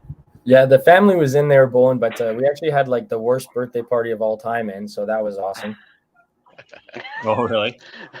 Yeah, like it was chaos, but it was like, I think it was helpful. Like in the long run, like, I don't know, it kept us kind of looser, I guess, in a sense, where like you're not so focused on I need to score. It's more like I need to like stay sane and not get like a lawsuit for assaulting a child. So that was helpful. Like, get your brain on a different wavelength a little, but that's always a good thing. Where, like bowling master youth, I think that's like really good practice. Like it helps a ton because you have to kind of score your best, but also deal with children. And I think if you're able to do that, I think you're kind of unstoppable, right?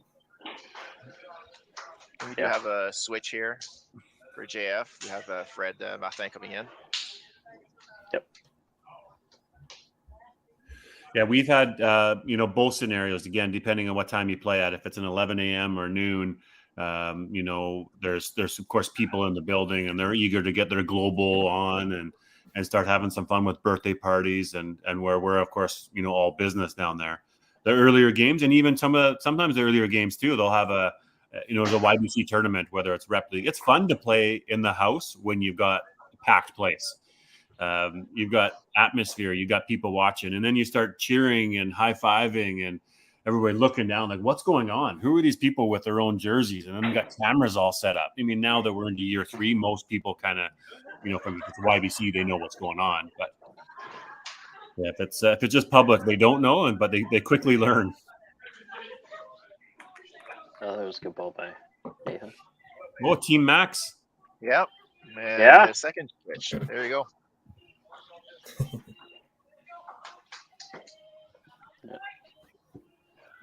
Both substitutions right after the commercial break. Yeah, there you go. Alex, there you go. I mean, you're bringing in Fred Martin and Alex. Like, those are a couple pretty solid guys to bring in, national champion players that are coming in to play.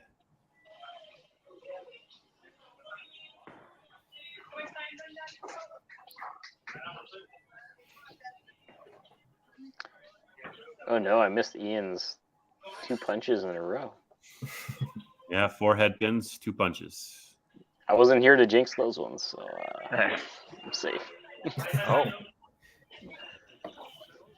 man. Good cleanup though. Yep. And talking to YBC, Connor, you mentioned playing like the Master YBC. I heard something from the Autumn Open that YBC, and this is cool for any YBC program out there, that we'd love to see this adopted across. That'd be great. Is that Paradise Lanes and even Toppler Lanes, their YBC teams, instead of being named the Gutter Balls or the Pinheads or the Strikers or whatever own team name, they're actually naming them after the Pro League team. Right, so your youth program, all the individual team names, they're named the Dream Crushers, they're named the Bombers, they're named the Trash Pandas, they're named, various different Pro League teams. And then what they do is they're giving those bowlers the schedule for the bowler, like the team that they're affiliated with, right? So how cool is that? Year after year, or they get to grow up being affiliated with a professional team. You look at that in other sports, in hockey or in soccer, right? We're all wanting to be named after, the Oilers or maybe not now, but you know what I mean? Bowling center out there watching, or any bowlers watching, give that tidbit of an idea to your bowling proprietor to name the teams after Pro League teams, and just think about the growth that we can have, in 5 years from now, if you've been affiliated with various pro league teams. I thought it was a fantastic idea. So kudos to those whoever came up with that and started doing that. Yeah. And funny enough, you see that, let's say in hockey or something like that, you have minor league teams or even junior teams or something like that with the names of NHL teams or other professional leagues, and it just kind of brings up the interest to the professional league. So that's a really cool idea. Yeah, when I was at the Autumn, I actually had one of the YBC parents from Paradise Lanes come up and tell me that his kid was on the Trash Pandas because I was wearing my Trash Pandas shirt. So pretty interesting moment. It was pretty cool, like full circle moment. And I told him if we get any swag or any gear in, we got to hook him up. So now I got a promise to keep, but it was definitely worth it. And I think you're probably talking about Lucas McDonald, aren't you? Yeah, Lucas. He's a phenomenal bowler, and we've talked about him before on maybe podcast, maybe not on Pro League. So shout out to you, Lucas, and Dad Damien. But Lucas is a bowler that bowls two-handed, guys. I'm not sure if you've seen the videos and the things that are going out there, but he's running up to the lane and he's doing this two-handed spin. And I'm thinking he's maybe a bantam. I don't know if, correct me here, if he's maybe junior now, but he's a pretty young bowler. And I think his average to start the season was already 218. Exceptional, right? That is going to have a fine career. That be cool to see him. I mean, you see these two-handed 10-pinners that can stay throwing that as they get older. Can he continue to do that? Let's hope so. And let's see the new generation evolving. It's cool to see. Yeah, I mean, there's no reason why you can't bowl, in various different ways as long as you're hitting the pins in the right way and they're spreading. It doesn't really matter. Yeah. Well, think of the rotation. I mean, that's why 10-pinners. The spin and the rotation that you can get on it. And that's what we all talk about in this league or anywhere in bowling, right? You got to have a little bit of finish, a little bit of rotation on it. A flat shot isn't going to get it done.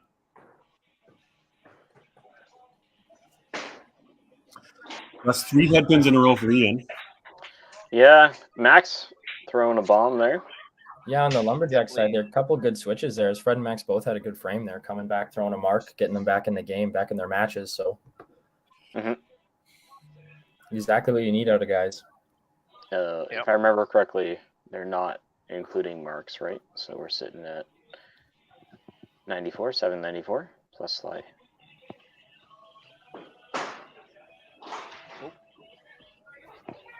A miss there from Sly.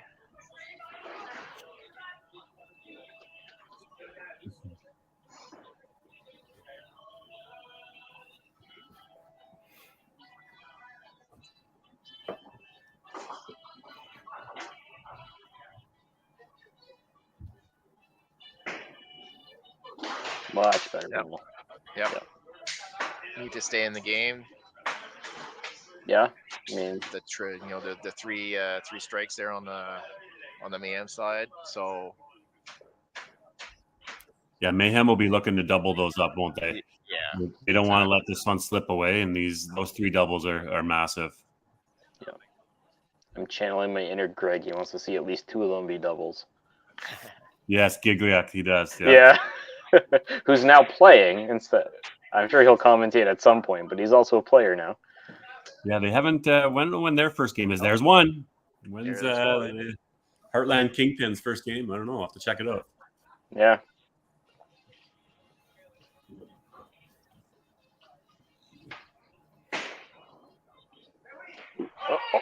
Oh, yeah, that's pretty close. That was close. I just heard wee. Yeah. No, that one. And then no. So yeah. Oh, nice. And there you go. There's 2. You got what you wanted, Giggy.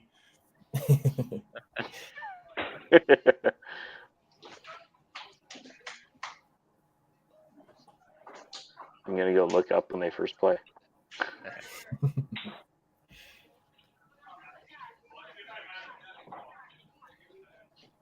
Oh. 2 out of 3. Not so bad. Not so bad. Yeah. Looks like November 12th. They play twice. Actually, they play the Bombers and Insanity. Perfect. Switch on the man side.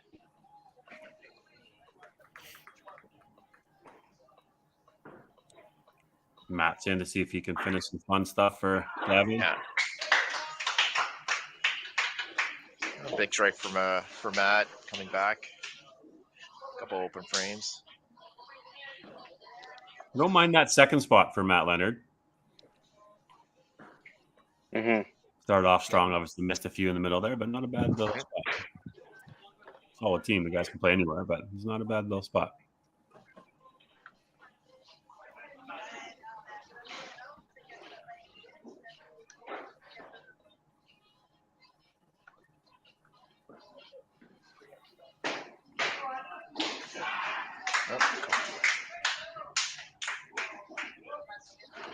Couple of good shots there for Fred and Nathan.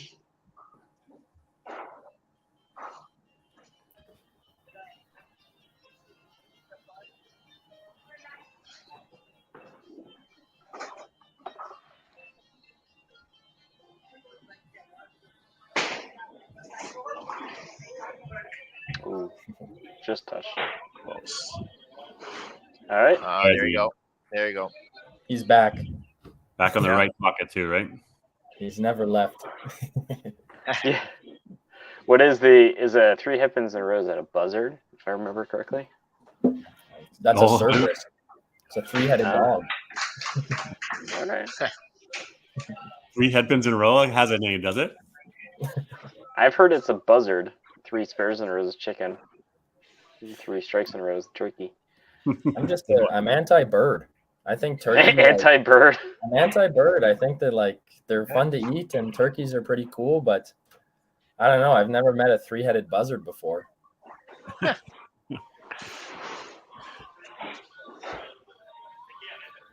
I'm sure that there's a few French swearing words that I could say for 3 headpins in a row, but it's all good. And there you go. There you go. There we go. Ourselves a match, guys, coming in. Yep. Yeah. That's a good setup for the 9th and 10th frame for sure. Yeah, both teams. We got 4 strikes, well, 2 doubles, and then 2 additional strikes on Mayhem side, and then 3 strikes and a spare again for Lumberjacks.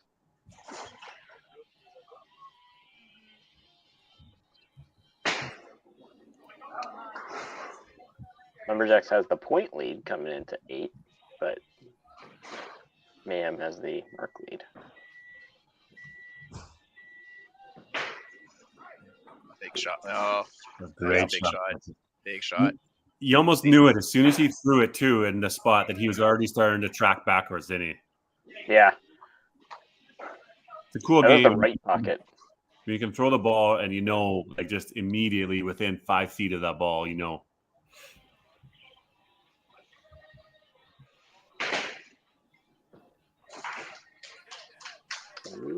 Oh, that's 6 back at the very top there. It's getting them back in the mix, isn't it? For sure. And that's Linda that came in for Connie, right? On that, she's been doing great work, throwing just a great shot in the right pocket every time, pretty much. So. Mm-hmm.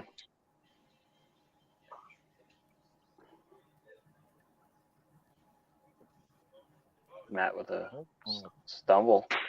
Yeah, a little bit quick.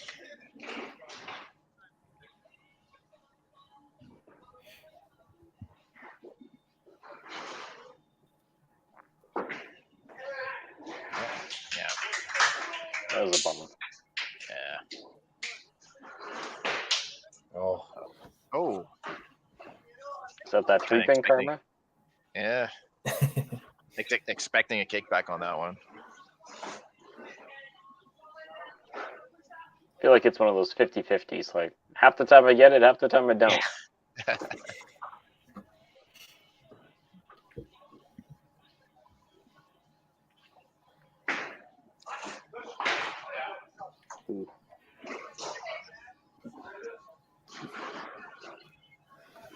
Slider. Okay. it picks it up here, and I mean, not a double, but kind of keeping it close for the top against the top two bowlers there on the man side. So, well, that third hole is definitely still in the Lumberjacks side of the game. But yeah, the total is what we're kind of looking at now. The games are so close, right? So. Yeah.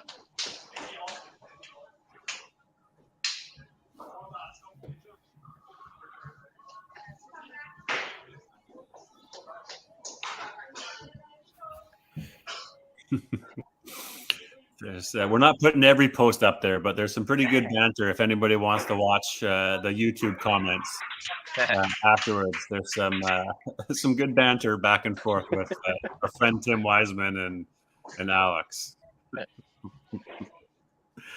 Come here.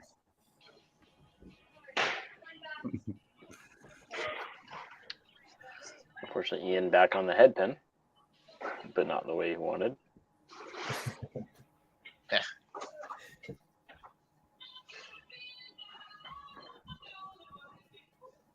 Actually, I couldn't remember last game. Has Ian missed the middle?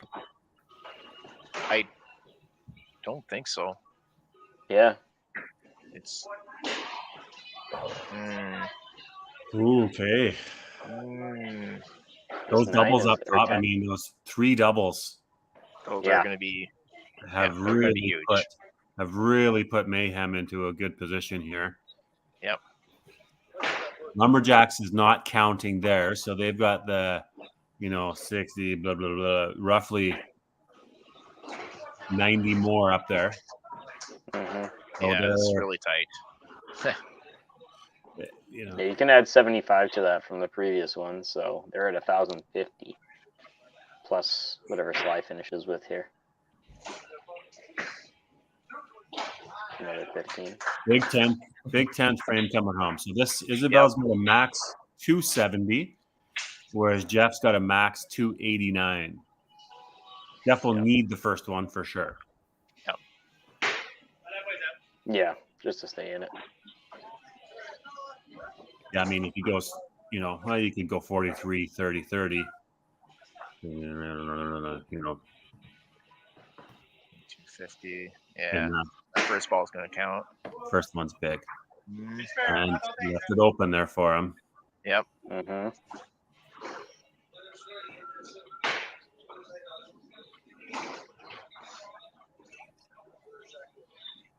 And 43 goes 97, 27, 57. Oh, my. Oh, wow. You didn't like it either when you sort of stayed there. Yeah. All right, so that's going to be first match for the Lumberjacks for Isabel up front. Because this max is going to be, your 189 at the spare. You're good there. That was coming back, but good hold off by Isa. It was a good game hold by Jeff too. Like nothing really too terrible happened, just a little bit of headpin troubles, but looks like headpins and strikes the whole way for him. So that's just one of those games where you got to grind it out, and in a different setting, you maybe bounce back and you've got so many middle hits, you have a 300 next game. But in this format where it's 1 or 2 games a day, it's just not when you need the headpins. So.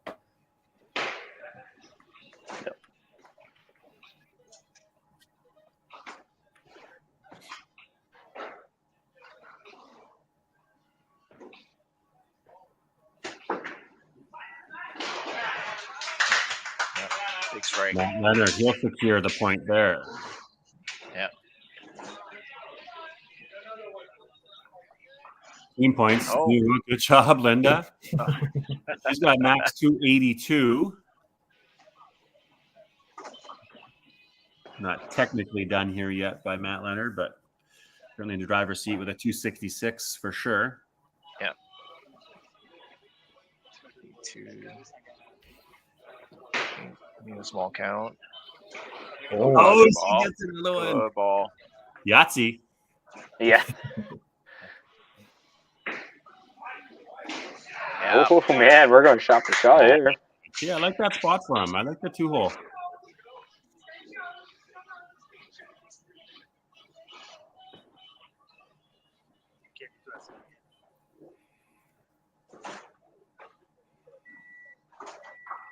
Strong Good finish. there, Linda. Yep.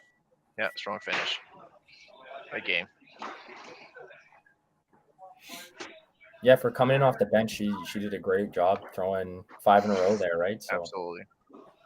can't ask for more out of your players than that. That was just great bowling all around. And Matt Leonard stepping up and just putting the nail in the coffin here in the 10th frame. That was huge too. So 306.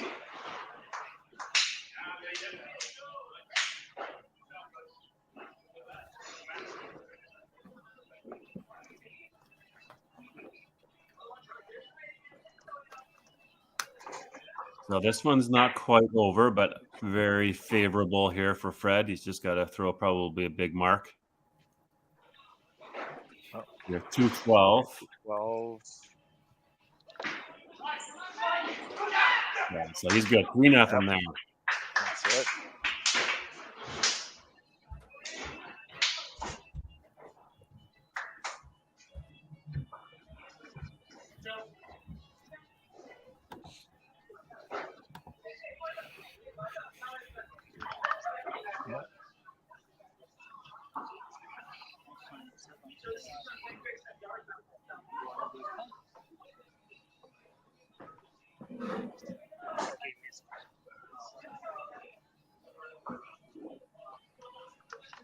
Just prove 10 fall.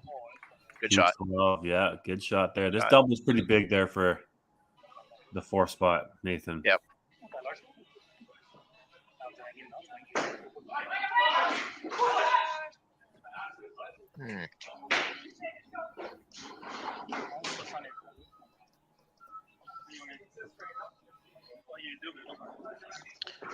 Camera set up here.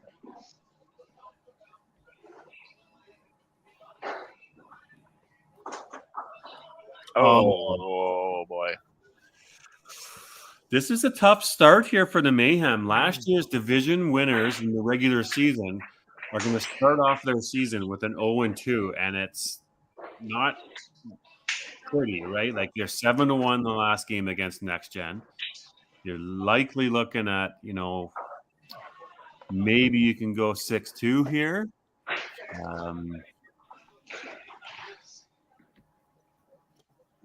But there's an opportunity here for, Tim Wiseman's favorite, Max Lafreniere, to come back. Oh, wow. Wow. That 3-pin just died. So he's at 238. So he's not going to get his match. So it's going to be now a 3-1. So coming down to that last bowler there, Sly and Ian. Ian's got the slight edge with 10 points. yeah, and both those guys have been doing nothing but hitting the middle, either right on the beak or burying it in the pocket for like the most beautiful strike you've ever seen. So this 10th frame could become pretty interesting pretty quick here for him. Yeah. You're at 40 pins or, more than that, I guess. So the total is done. Total, pretty much. Yeah. So we're at least the 6-1. Let's see if Ian can get another point in there for the Mayhem. Great first shot. Got the third one. So, of course, Ian's got the advantage to shut him out. Yep. Going 6-2. Let's see the first shot here for Sly.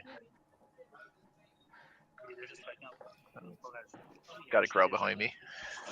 Yeah, we can see that. They're all counting a number and knowing what they got to do there.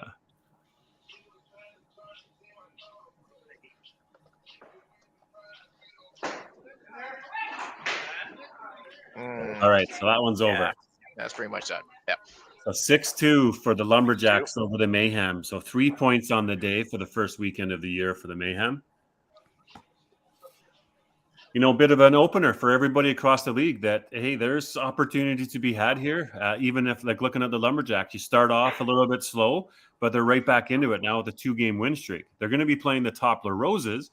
The Toppler Roses haven't played yet this year, and now they're going to be going up and at it. So they're probably watching and seeing, look, guys, the Mayhem just lost their first 2 games. It could happen to them, You always got to be looking around, and you just never know. You got to play your game and just try as much as you can. Wow.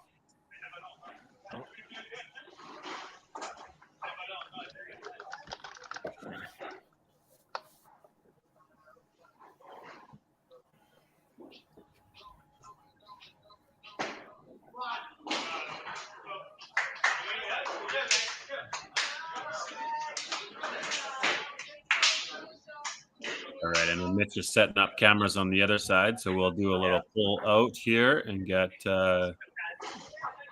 audio only, so he won't be able to be in the interview. Let's just go like this. We'll bring our. So let's just see here quickly there. So 6-2 win, 12:38 for the Mayhem, 12. Just missed it. 12:73. Very similar to last time's matches, wasn't it? About these two teams, but a little different result. So we'll keep these guys out of there. Yep. There. We'll add Steve in there. I don't know if Stefan that you can maybe relay a question on to Sylvain, or if he wants to do an interview or somebody. Yeah, slide. Yeah. Come on in. Yeah. Yeah. Here we are, guys. So let's start off. Let's start off with Sylvain. Sylvain, there's a nice big win. Hey guys. Hey Sly, how you doing, bud? Let's just start off. All right. That's a big win for you guys, 6-2 over the Lumberjacks. I want to chat about the noise that you had in the background and creating the energy. Talked about you guys being down the corner in lane 7-8. The music that was in the background. Just talk about the intent of the team coming into today in that first match. Yeah, we kind of felt the other games like it was too quiet and there was no ambience, like back noise. So we wanted to create something more of a more normal environment, basically, like we're used to when we go in the bowling alley and with all the background noise we saw all the time. Yeah, and obviously, lots of people were watching you. There was some good banter back and forth. In the comments about Team Max and Team Alex and all these Alex is on your team, but Team Max and some good banter. So it definitely just looked like it was a different mojo out there for you guys. And so congrats on a good win. I know you got other match coming up here against the Toppler Roses. It'll be a good day. All right. Thank you, DB. Right on. Thanks, Sly. And over to you, Steve. Let's not the ideal start for the Mayhem, especially after last year's, regular season. But the season's not over. I mean, it's 2 games. Look at the Lumberjacks. They had a slow start, and they're coming to win the game. So just a couple of comments on your match there, Steve, if you can. Oh, I think Steve might be frozen up. Oh, might have disconnected. I think he was frozen up there, but. I mean, any comments there for that, guys, on Steve obviously going 0-2 to start? What sort of, game plan or thoughts they're doing? Connor, what do you think? I think you're right. I think it's still early enough in the season. There's games left. At the end of the day, it's 2 of them. It puts you in a tough spot. But again, look at the Lumberjacks. Put them into a corner, literally and figuratively, and they battle their way out, win some points. Anything can happen. And I think that's a team with a pretty deep roster. They're capable of doing, really good things. All those bowlers have seen a lot of success, so I don't see what would stop them moving forward. I think there's lots of room, and they got enough time and space. And like I said, a lot of them bowled great games. Just the match play, right? That's how it goes. I don't think anyone was shooting relatively that terrible. So going forward, they got a chance. And there he is. Steve, I'm not sure if you heard us, but we were just talking, obviously, not the end of the world for you guys. Not the ideal start at the same time, but just comments on yourself on the team here. Yeah, we didn't play great. Mid-1200s aren't going to cut it with the caliber of play. Again, Ian was really rolling at the start there, and then Linda gave us a spark off the bench, but we couldn't sustain everything. People were throwing good shots, but then every third or fourth time, miss it or punch it and not sustaining anything. And you can't do that at this level. Yeah, but it's only, like you said, it's only, the first 2 games.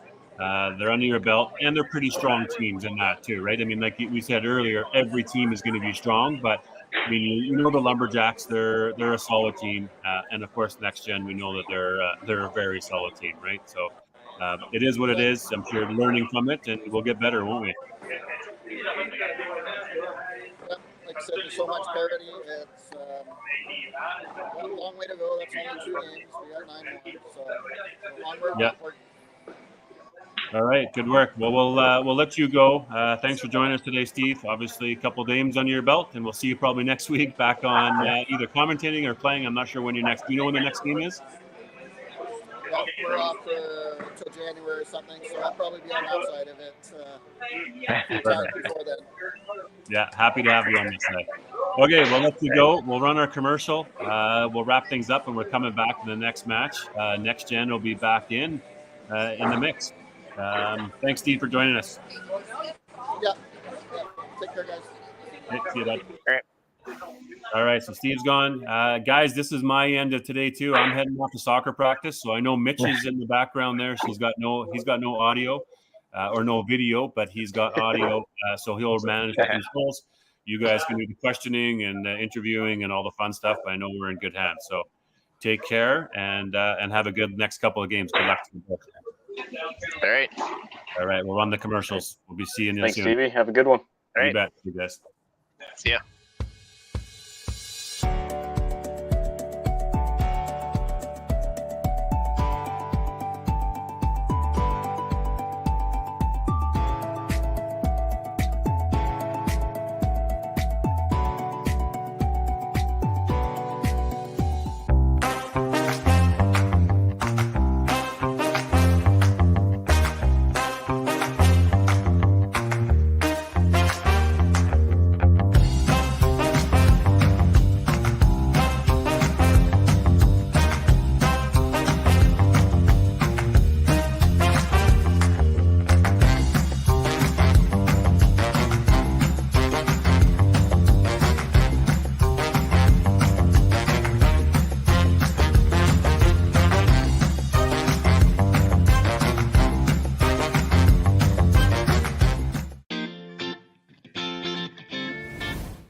Cargill is proud to be supporting a truly Canadian sport like 5-pin bowling.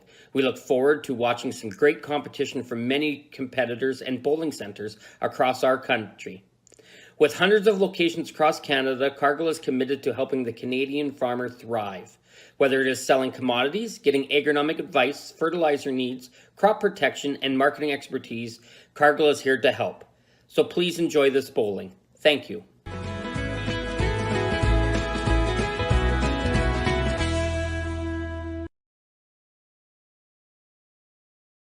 When you come to the Canadian Brewhouse, you'll feel right at home.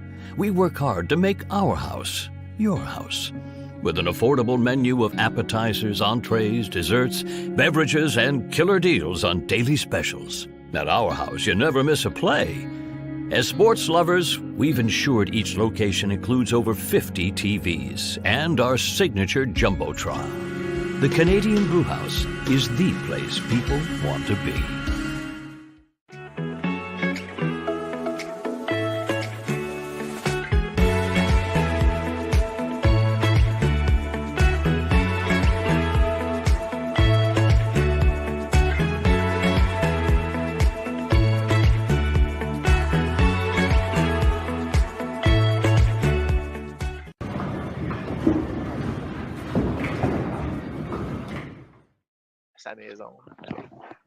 All right. All right. We are back. I wonder if I can actually. So unfortunately, I had to switch to my phone because my laptop Wi-Fi decided to die. So I've been trying to do a whole bunch of things at the same time. Anyway, so yeah, we've got Next Gen, who had a pretty good start this morning, going 7-1 against the Toppler Roses. And I've got both of them waiting in the background here, so why don't we just bring them in? There we go. Hello. Good morning, hey guys. All right, we're switching over to me. I know I'm not as good looking as DB, but you know, we'll make it work. So, Next Gen, how was the pause? It was good. I think everyone kind of grabbed a bite to eat, myself included. I'm not actually there, so I'm not sure what they got up to. I'm just guessing at this point, but yeah, we're ready to go. Fair enough. Yeah. Stacy, been waiting.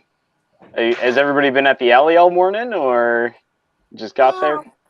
Well, probably the older ones got here about 9:45 to stretch, because that's what Coach Deds would say to do. But Parker and Martel just kind of strolled in, so they're ready. Fair enough. And we got the cameras working and everything. So next time, how about we go over the lineup there? Sure. So we're going to go Ty, Jenna, Maddie, Cody, Brad, and I've got Julie and Jeremy on the bench. Okay. And Stacy?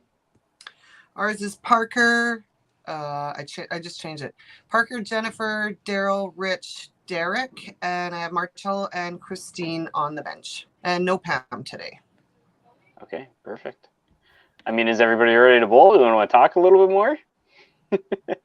I think we're good. Yeah, let's go. We're good. Yeah, let's get to it. All right. Okay, good luck, Stacy. Okay, good luck, guys. Yeah. All right. I will run this awesome little animation.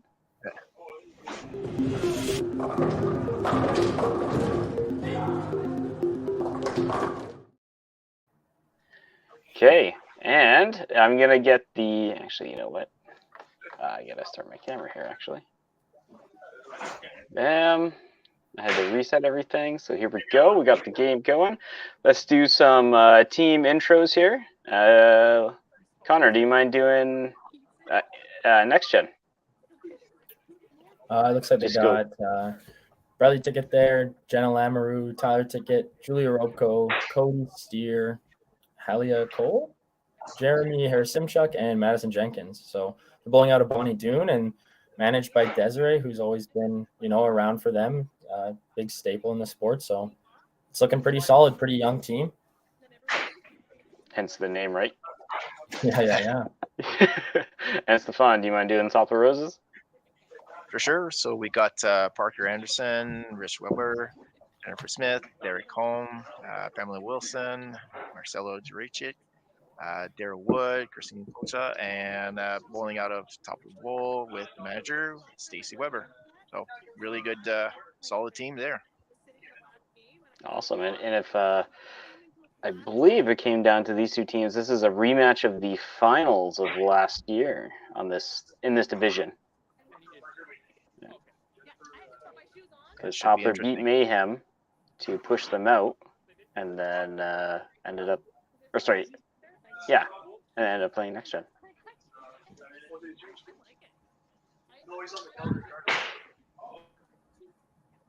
Okay, I'm just going to make some adjustments to the scoreboards here. What do you think about headpin in the first frame kind of thing? I'm kind of torn on it. Like, obviously you never want to see one, but is that where you do want to see it if you have to have one? That's what I tell myself. Yeah, every time I throw one, that's what I tell myself. I'm like, perfect spot. Yeah. Wait, you throw 2 in a row, you go head pin, 2 in a row, head pin, 2 in a row, head pin. And yeah, you're like, great. Now you're in the 10th frame. Keeping my score perfectly level. Yeah. Yeah, I got a Battle of Alberta. This is awesome. Yeah. It's interesting coming from, we just watched Motor City Mayhem and the Lumberjacks, of course, who both from the east there. So now back to Alberta, and we can cook up here. Yeah, and Motor City Mayhem, not a very good start. I know it was a little bit silent during the end of the game there, but 3 points for the day is not what they were hoping coming into this.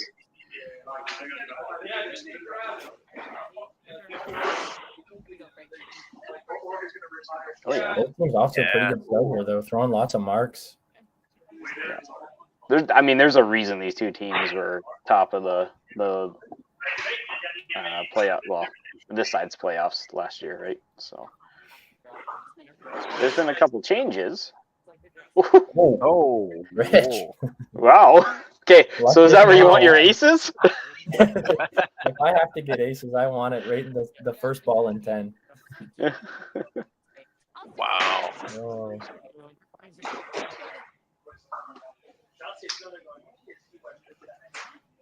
And do you always try to spare the aces? Well, you have the first to. frame, why not? Yeah, I might as well, right? Yeah. And it's like that's like score wise, yeah, it's nice to get a spare, but even if you just kick a 2-pin over and it gets close, like we saw in Lumberjacks last game, I think Isabel tried to spare the split there, and that pin got close. You feel that in the building, right? Your team feeds off that energy. You don't have to spare it. It doesn't have to actually have a legitimate chance, but when it gets close, you know, it gets the people going. Yep. And talking about, you know, being top teams, etc. The Roses making that change and adding Derek Homan, you know, who's been performing in tournaments, etc. lately, sitting in the anchor spot here. Starts with a strike, and I don't expect it'll stop there or just stop there. So. Yeah, it was interesting because Cody was up on the other side at the same time there, and they're looking similar, right? Same hard shot, same kind of throw it at the middle and just let the pins fly. So, yep. Yeah, so 2 solid first frames to start off. A couple of bad breaks here and there, but some really good shots thrown in the first frame. Yeah, yeah.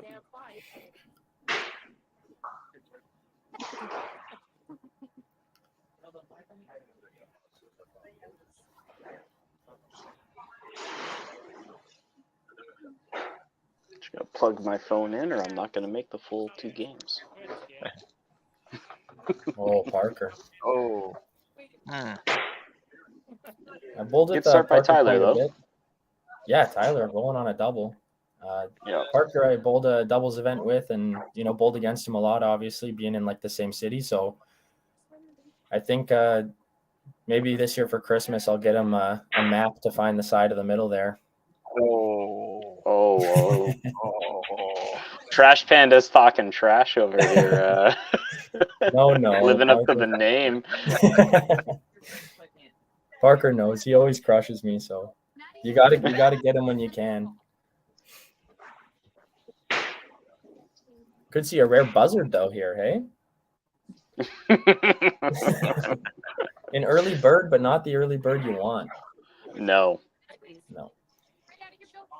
Like I said, I bowled against a lot of these guys, and usually the game plan, like going into matches, like if you don't really know someone, you know, obviously you're just focusing on yourself, trying to throw your best shot. But against a lot of these guys, it's like you just can't miss.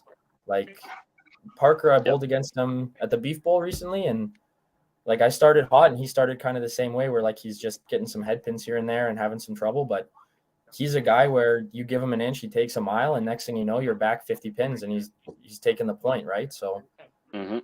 I think in person that focus is really important to maintain, but you know, over the stream, obviously it's a little bit a different environment. It's hard. Like I don't even know if Tyler or Parker look at the cameras or looking and seeing what the other guy has here for match play. It's kind of up to you, right? Yep. Yeah, absolutely. It's kind of nice too, you know, you start seeing some of the younger generation, you know, I actually didn't grow up here. So I grew up in Ontario, but and I only played 1 year of YBC. But you guys all kind of know each other, and you know your play styles and your tendencies, and but you know, now that you're getting a little bit older, you're starting to move, and you're starting to represent different areas and teams, right? And you're starting to play against each other. Yeah, absolutely. In the adult setting. Yeah, doing YBC growing up too, it's like you kind of have like a basic understanding, right? You're not thinking too much about like lift or rotation as much as just trying to hit the middle. And I think that's something that, like, you know, bowling in Alberta against these like most of this next gen team out of Edmonton, growing up, you're just like, oh, we're going to a tournament. Like, I can't wait until Edmonton wins aggregate, right? Like, it's almost like you're defeated before you start, but you just have to go out there and throw your best shot, because like I'm pretty sure Tyler and Brad were thinking about rotation and lift before they were like 13. So like, I'm just learning now. I'm behind the 8 ball.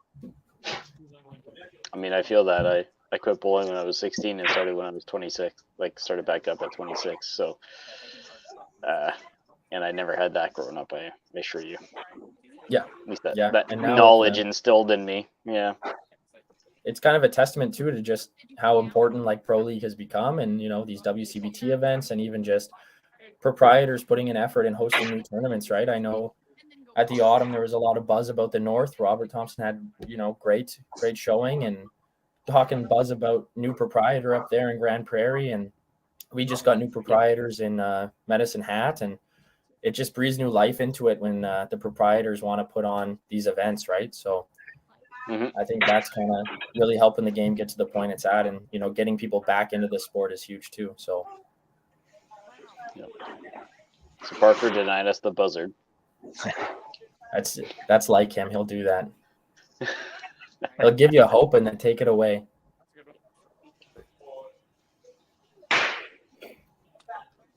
We did see an early bird from Tyler, though. He may never miss again. Way to jinx that one. I'm just calling it. No. There's no way.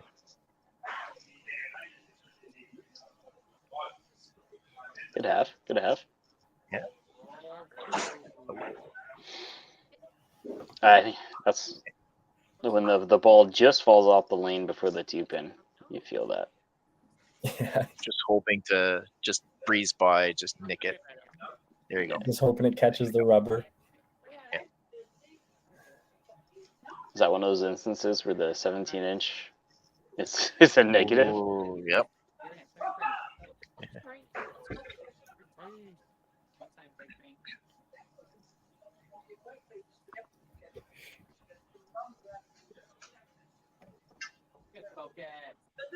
Oh yeah. Whoa. There we go.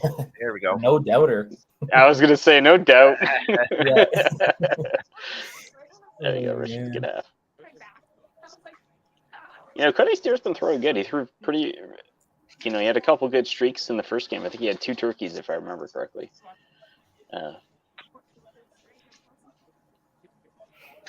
See if he can keep it up and apply some of that pressure.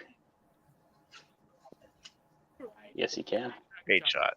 That might have been his best ball of the day right there, too. That was awesome. Yeah, that was a good one. Derek never left. There you go. Yep. It's kind of crazy because, when you're bowling, you can throw your shot and then you can go look at the stream and see your shot again. But if you're Cody or Derek, you could throw your shot, go watch the stream, watch the other guy throw your shot, and then watch your shot again and watch their shot again. So. How quick they are. Yep.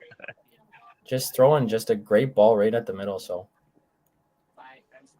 I know personally, I don't like to stand at the line or on the deck or approach very often or very long. I'm like 3 or 4 seconds max. If I actually spend too much time on the approach, like getting prepping for my shot, I'll step off and restart. You should try incorporating a wiggle. Yeah, the wiggle. Just a little. It helps a lot. It just keeps everything loose. You're still moving, Sometimes you get a little lost in it, though. You get distracted. You wiggle more than you anticipate, but better than the alternative, I think. So looks good on camera too.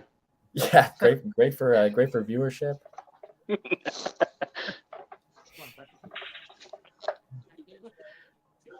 All right. So let me see here.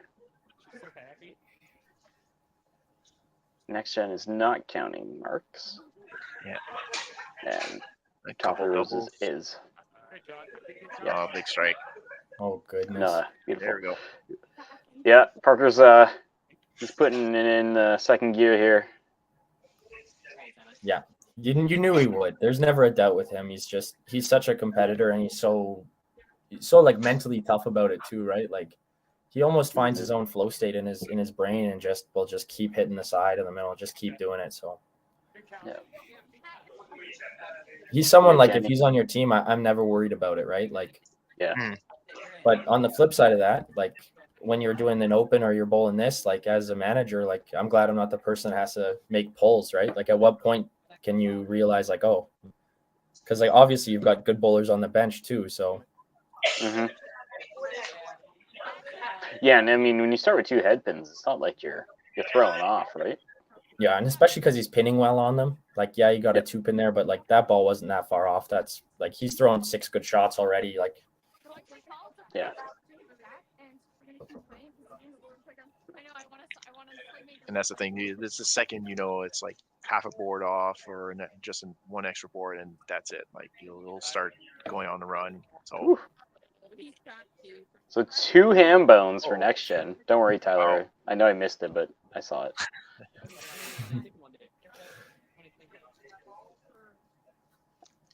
I like the close-ups we get too as the bowlers come over to sit in the pit. Yeah, they put the camera, I think, just right behind the left bench, right? So I do like it though. It is a good thing. It's nice to see. I like this perspective too. You can see their approach really well. Yep. And yeah. Roses went the other way. They threw it on the camera up top, and you're looking down on the players. But this works too for me. Yeah, nothing's gonna beat being there in person in the pit. Like, yeah, I think 80% of the reason why I go to tournaments is just because sitting in the pit and watching some of these guys shoot is just crazy. Like, nothing beats that. Like, they're always saying, like, get kids going to tournaments, get them getting this experience, but half the experience is like sitting there and watching some of these shots and realizing like how the ball moves is like, it's so valuable to people, right? So yeah, it's one of the main reasons I like helping with the traditional so much, you know. And I throw a shift or two myself, and I know that I have to be bowling my ass off in order to actually qualify, but you know, having the opportunity to bowl with people, you know, play games with someone like Dexter, for example, or Tim, or, you know, when Derek Orn won, I was playing with him during qualifying. Mm-hmm. And it's such a good experience to. Oh, jeez. Both teams are just tossing them here. Yeah, this is a good week to not be playing these teams. That's for sure. Yeah. We're just racing to this commercial break. Yeah.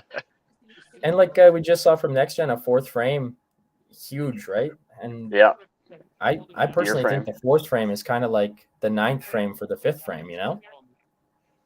Yeah, just like the 5th frame is the 9th frame for the 6th frame. Exactly. And you got to have that big setup before commercial break, right? You gotta find a way to either get some momentum going, or, you know, take a frame, struggle a bit and figure something out, go into the next half, or decide on your pulls. We saw last match, I think honestly all the pulls were really good last match. Everyone that came in threw well. They came out, they threw marks, they got their matches back into it, they got team totals back into it. Yeah. Don't worry, Cindy, I got you.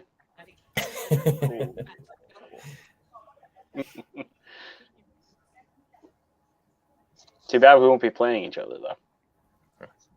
Cindy will find a way to watch. Oh, she will. But I played her team last week though.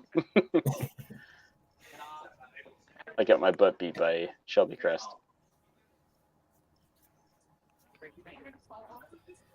It might sound bad to say it, but some guys, it's like you lose to them and you're like, man, that was to be honest, fun. we both sucked. So oh no. It wasn't a great night. Yeah. A couple 170s battling it out in match play, nothing like it. Oh yeah, I had a 193 and I took you to the 10th. Let's go. Oh wow. Cody Steer, come alive. Damn. Hey? Two Yahtzees. Lucky us. I think DB was just jinxing the whole thing. Yeah, it must have been.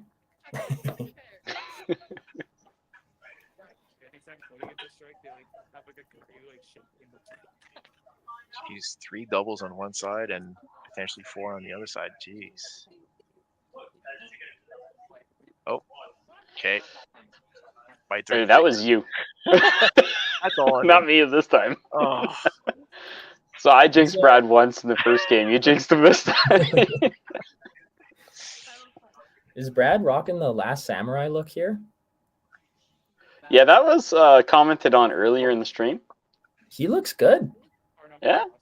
Yeah. There you go. And he's happy. Resurrecting that one from game 1. Oh, Tim Wiseman. I know that guy. All right, so let's see. We have 549 sitting. What is the total? The marks included? Actually, I don't think so. 549 and 570. Oh my! There's a lot of math going on here. Everybody's throwing strikes. Yeah. So 150. So 724 to, oh geez, 165. What is that? 714? 10 points? Something like that. You can't be. We got 2 5-biggers. I think it's counting on the right side. Anyway, let's run into commercial break and get these guys bowling. Okay.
Cargill is proud to be supporting a truly Canadian sport like 5-pin bowling. We look forward to watching some great competition from many competitors and bowling centres across our country. With hundreds of locations across Canada, Cargill is committed to helping the Canadian farmer thrive. Whether it is selling commodities, getting agronomic advice, fertilizer needs, crop protection, and marketing expertise, Cargill is here to help. So please enjoy this bowling. Thank you.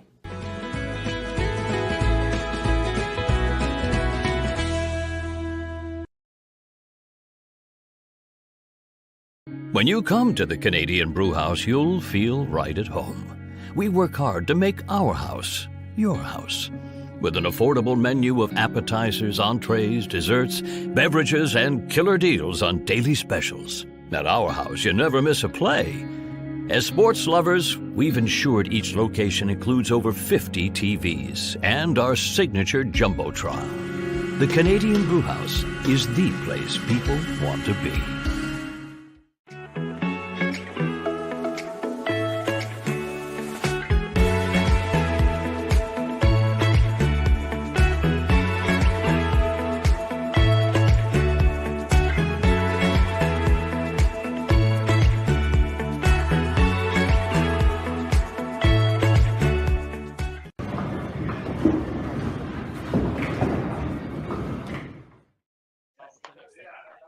All right, here we are for the big second half. Both teams, actually, I got to say this, Rosa is setting himself up better for the commercial break than Next Gen, actually. 3 doubles on both sides. The spare and an open against the spare and a strike. Trying to make their comeback. Yeah.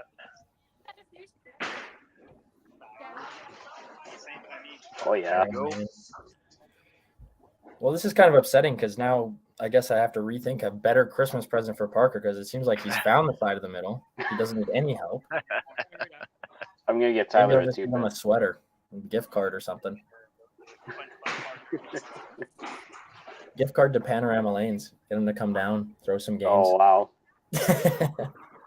Come spectate the Trash Pandas. The worst part is he'd probably use it.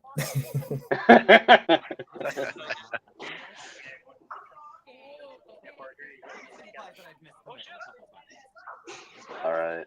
Oh, my. Oh. I expected that to be Wow. better for Jennifer. That's a bad break. Yeah. I actually bowled with Jen yesterday. I went up to Calgary and did the Master Youth, and she was bowling, and she was throwing a really nice ball at Paradise Lane. Similar thing, right? She's just hitting the side of the middle, and it's just not falling sometimes. So I don't know. It was at Paradise, so it's happening to everyone, but she was throwing some really high games. I think she actually bowled a 380 yesterday. So Ooh, wow. Having a good day.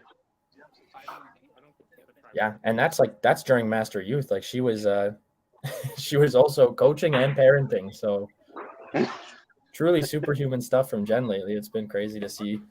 Triple duty. That would hurt my groin. Oh, Zero. no doubter. Wow. He's just trying to keep up with Maddie, though.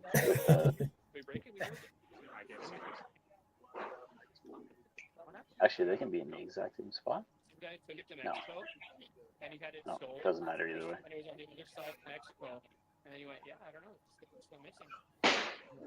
It's a hammer from Rich there.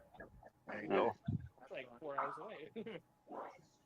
Talking about earlier, different habits bowlers have when they throw that confident shot, and I think Rich's reaction when he throws it might be one of my favorites. He's just kind of all business immediately. Mm-hmm.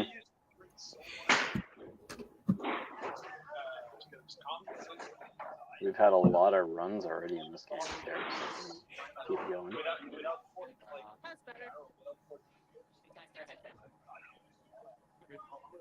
Oh yeah. Oh, that's a good one. Mr. Home, you're a bad man. I had a rumor that the Toppler Roses actually every time they bowl Pro League they have to bowl on a different lane or else their pins just get too worn out. And now you're making me think setting up the cameras with lanes are they? So There's Cody so can keep it going with the 6-pack. Gets the ice cream graphic too. That's a rare one.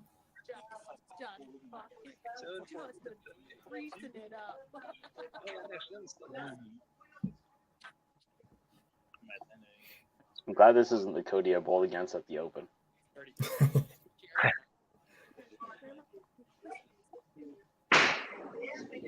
Ooh. Derek getting into Brad's head here. The Roses are so far ahead. Like, assuming if Brad even looks at the scores, then he definitely knows what he's got.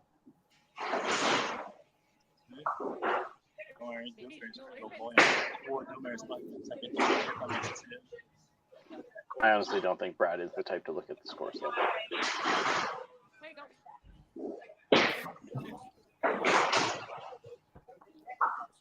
All right. Let's see if next gen kind of restarts right here. Mm-hmm. Yeah, but unfortunately, the commercial break did not favor them.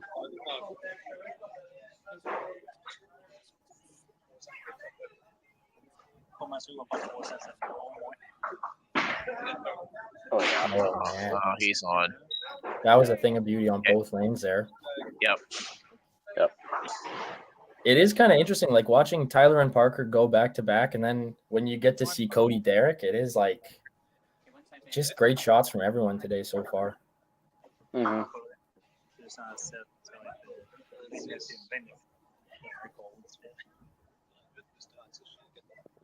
There we go. Oh, big shot. Oh no. Oh. Jenna with the buzzard. She looked like she was death staring somebody on the bench, though. Oh no. Probably saying it's your fault. Yeah, I think Brad's laying there, so.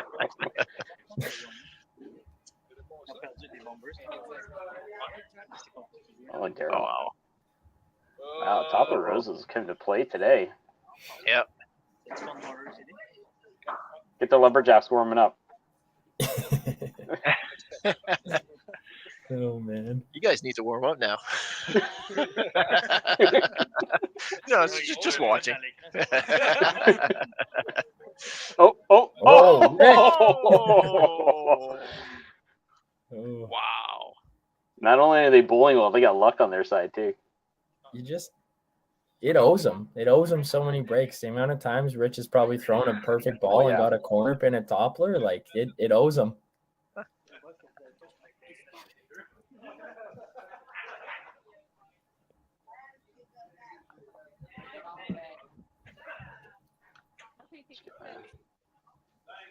Cameras adjusted for the next game. Are you dialed in?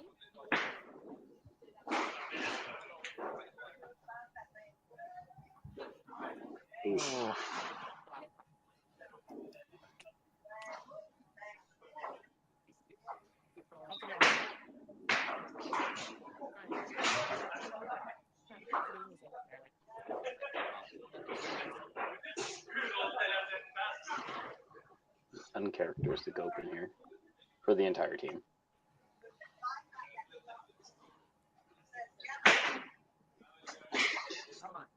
Oh.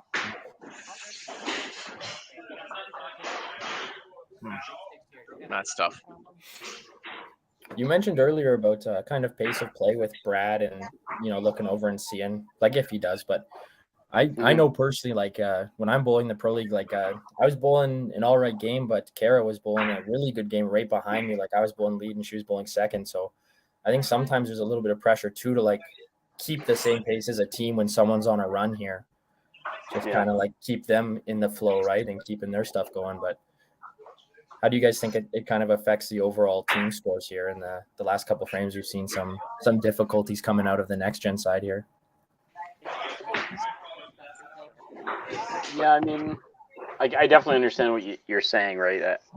A lot of times I lead in the teams that I play, and I feel the pressure to, like if the second spot is doing well, or even the third, right? To be like, okay, let's get them up there, let's get them bowling, right? Like they're in the zone, let's keep them in the zone, right?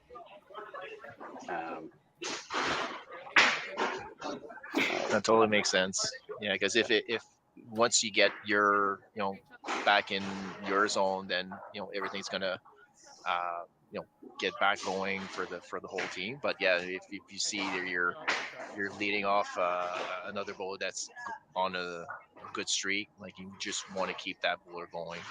Mm-hmm. Personally, pauses don't affect me too much. I don't play in the Pro League, but I definitely have a lot of reasons why games are delayed, and they generally don't really matter to me. But I prefer to just 3 people, 4 people on a team, and you're just going, right? Everybody's throwing. Yeah.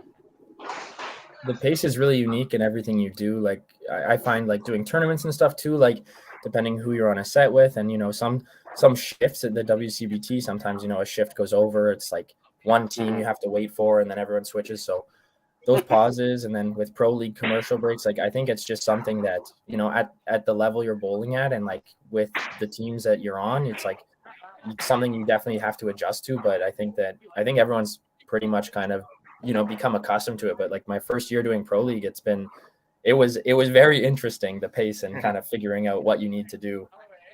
Yeah. So we had Jeremy come in for Jenna. He started frame 8. And we had 3 spare, so a slip at the line. Remarkable, he hit the middle on that. Keeping Which, I mean, intact. Would you consider that a miss? Like, not statistically, but like mentally, I assume he's not aiming for the middle, right? So he missed slightly to. I don't know. I don't know if Daryl Wood has ever missed. I haven't seen it in 8 frames, so it must have been a good hit. It must have been what he wanted, I guess. If you showed me like a freeze frame of just him at the foul line and no ball on a lane, I would have told you he was aiming for the right 2-pin on the lane to the right of him there. He was just way off. He just patch of water or something. All the fumbling happened after the ball came out of his hand. So yeah, dog barking. I don't know.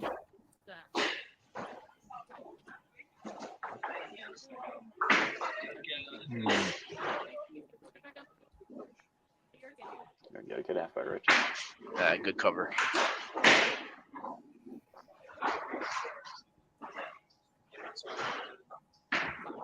Oh yeah. Yeah. Cody's a little upset with the 7th frame there.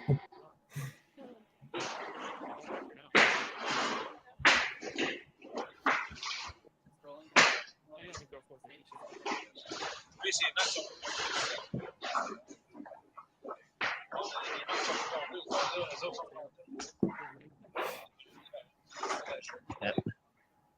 Just waiting for Brad to throw, and then I'll give us an update for the next gen total. Oh. I think he's in his head a little bit.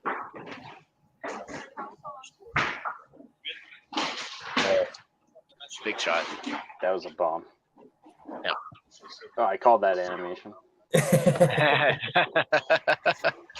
Good timing. The animation almost didn't do the actual shot justice. Yeah, absolutely. I'm gonna be sitting at here.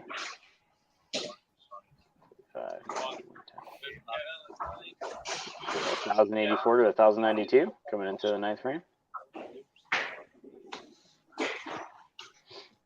There's some monsters going on right now. Some monster scores coming out from both sides here. Mm-hmm. Yeah. Oh, yeah. Tyler did not wait. No doubt. So clean.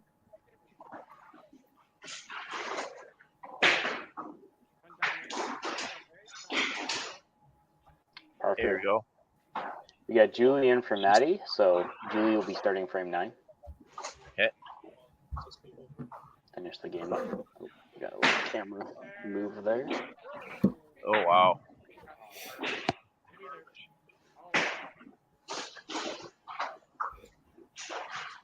It's the second best count you can get.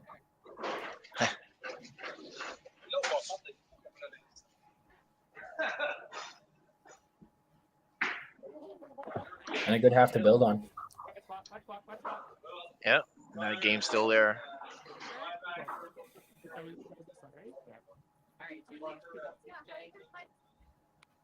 Oh.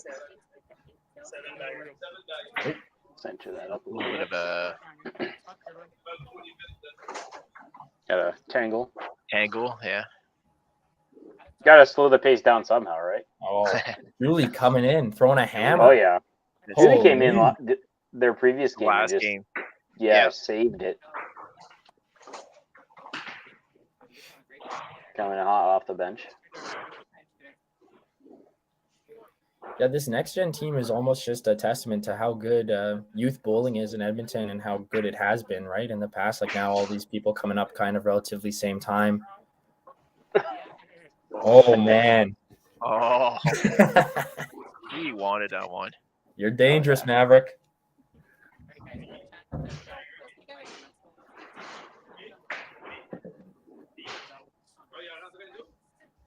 Yeah, good halfway. Yep. Yeah.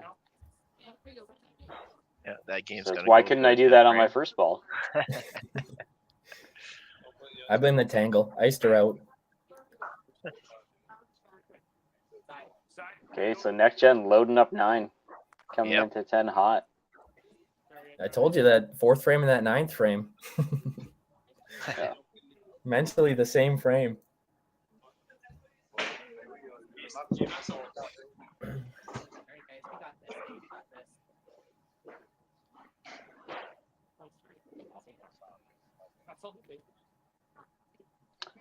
So throw off another head pin, but we got Maddie/Julie max out at 282 on the other side, so he's probably okay. Yeah, that's just going to be big for totals and Mhm. good for momentum, right? Having that mark there by Julie, just keep everything flowing for next gen and get them ready for the next frame, and then all for the bottom mentality coming into 10 here. So, yeah. Oh yeah. Oh my goodness. Big shot. I think my shot of the game so far was Rich Weber's strike earlier in the game. You just love to see it when the pins decide to go for no particular reason. Physics. Yeah. I choose to believe it's magic, but physics, magic, same kind of thing, really. You learn both from the book. What's the difference? Yeah, if you choose to be ignorant toward math and physics, everything's a little more magical in life. I don't know how a computer works, but it sure is cool. Mm-hmm. Derek with the unfortunate headpin here. Pushing that game a little bit closer now, with Brad throwing a strike at 9. Yeah, and Brad's not the guy you want to do that against either. Brad's someone that'll capitalize pretty much 100% of the time. Still quite the lead. I mean, assuming Brad strikes out, Derek still has the lead at 9. So. Yep. But that also means that Derek would have to throw it too. It's always a good mentality, though, once you're in the lead. You got like even one pin on a guy, you just tell yourself, if I strike out, I can't lose. It works all the way from frame 1. Close them out. Yep. It works all the way from frame 1. Yeah, I can't say that's what Cody was thinking, but he might have been, you know? Oh. Wow.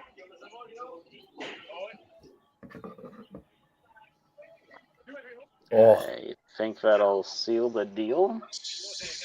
Wow. We should get a quick look and see what Tyler had for breakfast this morning, or what he did on that break, and maybe get some notes. And ask Des. Yeah. She'll know.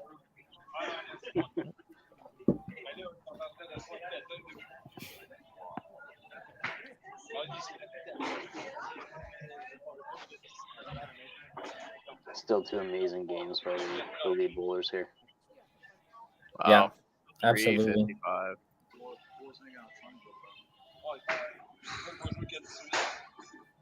Yeah, once Parker starts competing, it's crazy.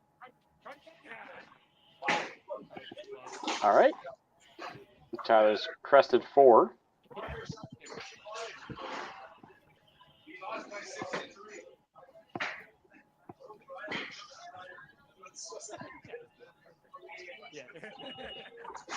Man with a great ball. Yep. You can get Tyler a 2-pin for Christmas. Oh, man. Yeah, we got to start normalize giving more Christmas presents throughout the community. I don't have enough money to do that. Wow. 418. 418. Wow. What a game. Hey, there's that ice cream graphic again. Never gets old. Yeah. Well, you know that, right? Wow. The Yahtzee and a 6-pack in the same game. Why not, hey? Go 9-bagger, you're tired. That was a Friday night of a game right there. Yeah. So chop off. So Jen can seal this by striking. Yep. Yeah. Oh, the door's a little bit open. 45, 237. Need a strike I think here. they got a little excited and they bumped the camera on that side. With a 418, I mean, it's acceptable to be a little excited, I guess. Yeah, I'll fix it up real quick here. Yeah. Oh, there you go. Daryl's back in. Well, that's going to take that one. Oh. There you go. Well, big shot coming up. Mm-hmm. 11 points to tie, so you basically need a corner or a chop off 12. Yeah, it'd be nice if he just keeps it simple and throws the strike for us. Yeah. You don't want it to be fancy with the chop off 12 for 1 point? Here we go. Oh, there it is. Wow. He doesn't want it to be. Wow. No. Decisive. Yeah, that's another situation too where, you know, being on a live stream versus being in person, like, does Jeremy know that that's for the win? Is he feeding off that? Is that something that like helps him bowl, or is that something where, you know, he's in his own planet, he can do his own thing, relax, throw 3 good balls? But regardless, another great finish. Next gen. You know, I talked to like Gary Beard and things like that about that being from Central, and he says typically he doesn't even care, right? He throws the ball and he gets it, and whatever it'll be if it just bowls as well as he can. Mm-hmm. That's important too. That's a good kind of mindset. I bowled a qualifying shift with Gary, and yeah, it's pretty much just frame by frame, shot by shot, and such a talented guy. So when he's throwing a good ball, it's just it all falls together. Yeah, absolutely. Yeah.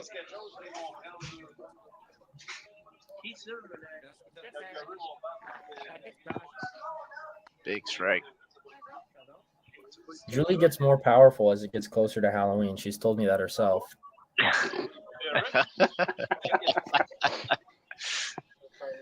The pumpkin spice flows.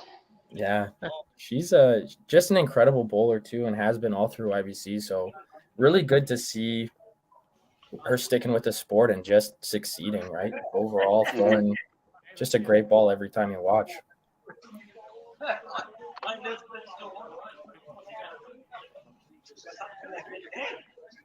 So, oh yeah. Oh, there we go. Is that a little fist pump? Yeah. Yeah. Let's go. One knee fist bump on your knee fist bump. Wow. Looks really cool on the live stream, but when it's like 9 a.m. and you're winning a match and there's no one else in the bowling alley, you feel a little weird after. You walk off and you're like, oh, there's nobody in Nobody here. else is here. Yeah.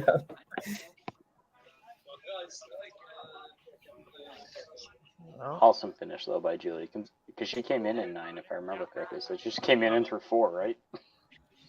Yep. Yep. A lot of marks on the Roses side too in the 10th frame. Parker got roasted on that first one, spared it through a strike. Jen throws a double. Daryl throws a double. Like We're gonna have 2 1400s minimum here.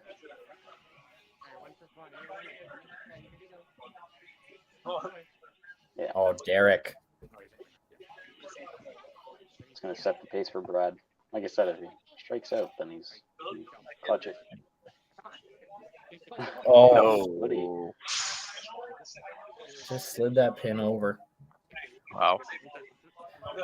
Cody could use that map for the side of the middle on that one. Maybe it's just a gift for a team. They could all use it one frame, you know? Just a freebie. But if you're gonna give a map to the middle to any team, please, the Trash Pandas. It would be great.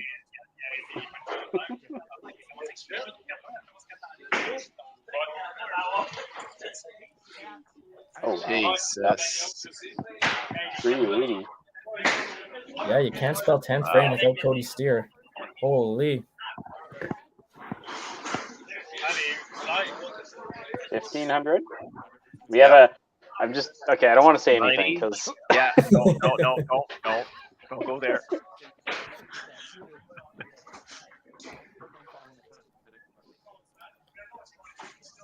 Is Derek one ball away from sealing the deal here on his points? Yeah. Great job by Derek, too. Great game. Oh, no. I didn't say anything, so. I think that seals the deal, too, right? Yeah.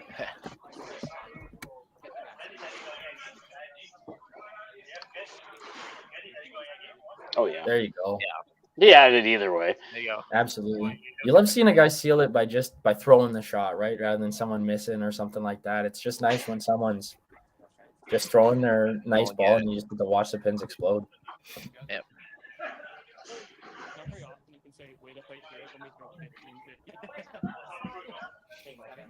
All right. Guess I should get my camera on. Ugh. Wow. 1439, 2 points. Yeah. 1439, 2 points, and then we had the 1551 on the other side. I mean, I think that was the game we were looking for, everybody. Jeez. Like, well, Stacy just says, I'm coming in. Might as well get Whatever. Desiree in here. She never left, actually. She just turned her camera off and went on mute. So, Yep. yeah, Des got to be happy with that. Yeah, I'm nothing to complain about. We're happy. I'm happy. Sorry, Stacy and team. Oh my God, no apologies. Great game, right? Yeah. That's good. That's what we want.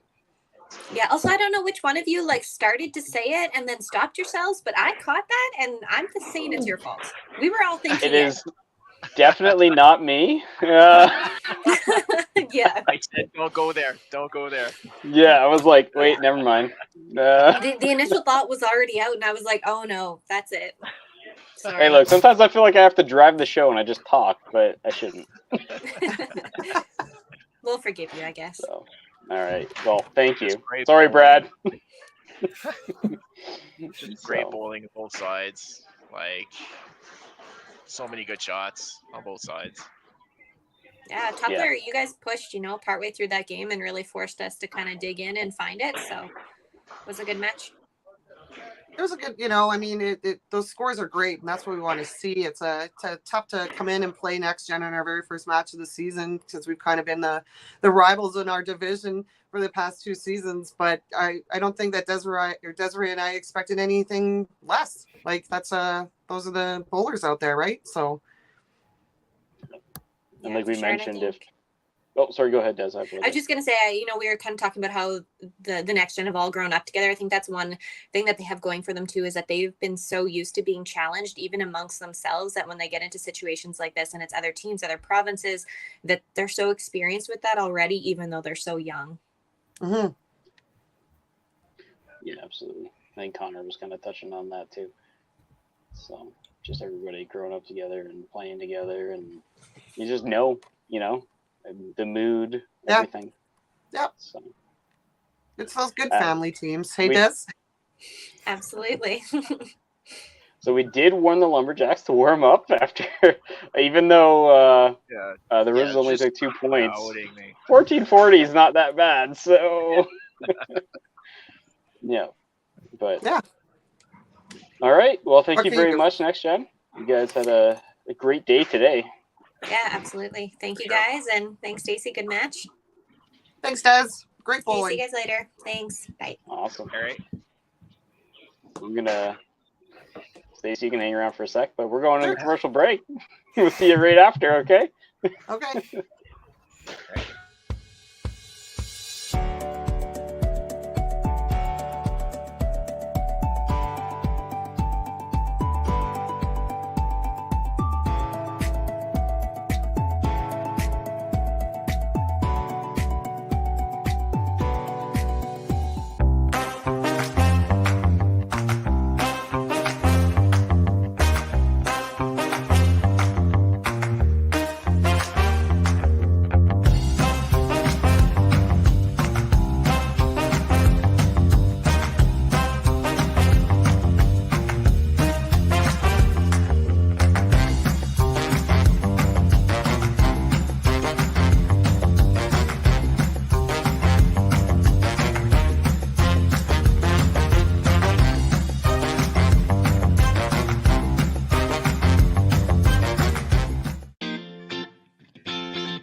Cargill is proud to be supporting a truly Canadian sport like 5-pin bowling.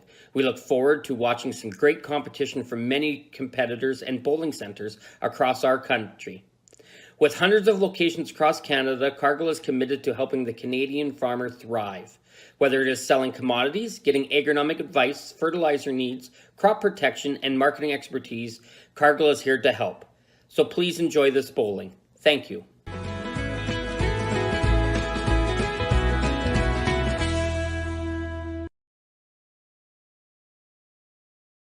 When you come to the Canadian Brewhouse, you'll feel right at home.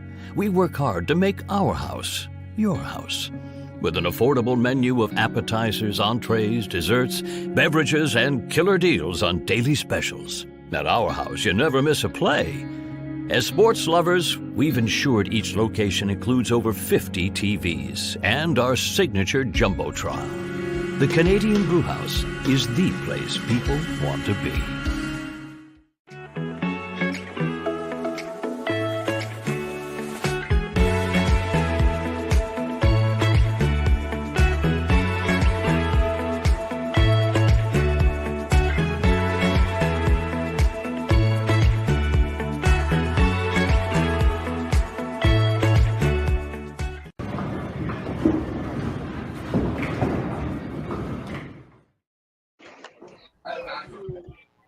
Stacy out of here for a sec. All right. Final game match of the day.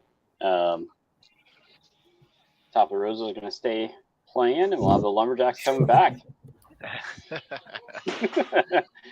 So, you know what? Check my blood pressure after that match. That was crazy. Yeah, that was just racing. I was like, this is. Throwing balls on one side to the other, it's great to see.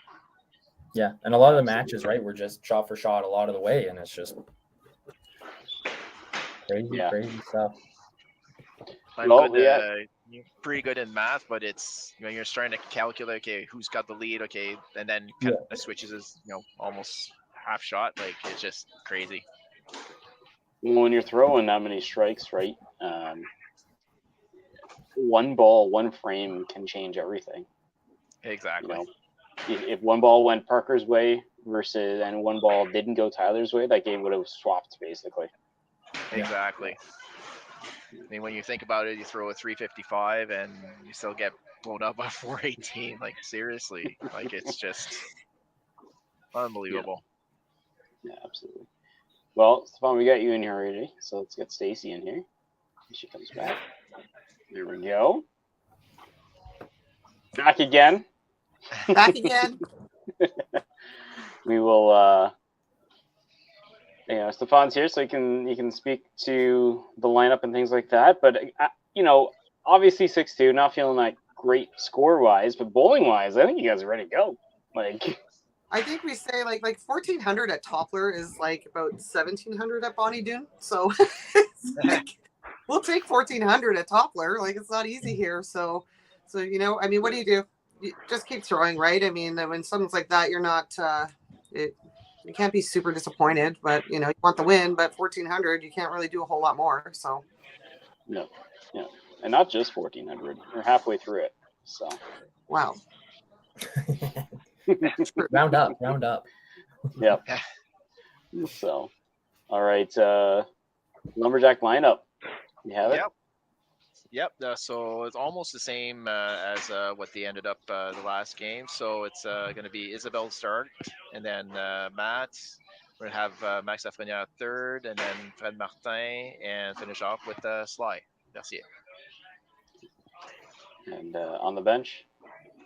So we have JF and Chantal on the bench. Okay, perfect. Yeah. Awesome. Stacy? We'll go Parker, Christine, Daryl, Marcello, and Derek. Just, I didn't get Christine and Cello in that last game because it was kind of like you're just sitting on the fence or wondering, what do I do? So we'll get them in this game. And I'm not calling Jennifer old, but I can always call Rich old. So we'll give the old guys a break. Oh, my gosh. We'll see Jen. if they have to play. Edit that out. Don't tell Jen. Yeah, I'll get right on that. This is the live stream here. All right. Well, is everybody ready to jump into it? Awesome. Perfect. Sounds good. Perfect. I'm going to play this little animation.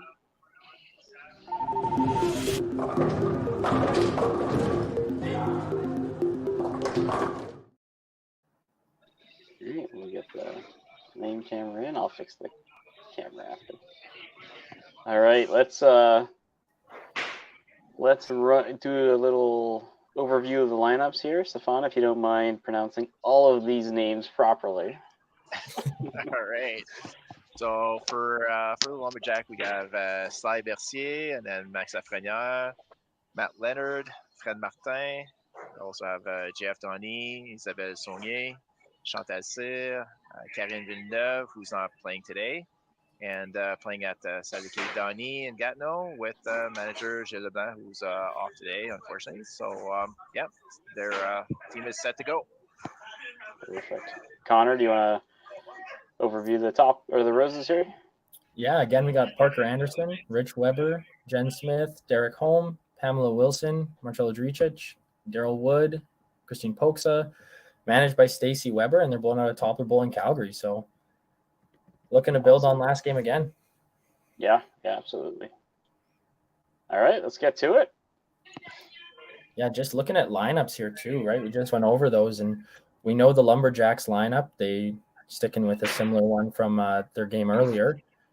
And then on Toppler over here, like Parker still in the lead, Derek's still in there, Daryl in the middle. So solid lineups on both sides, and I think it's going to be a lot of close matches this game, honestly. Both teams are throwing really well today. Yep.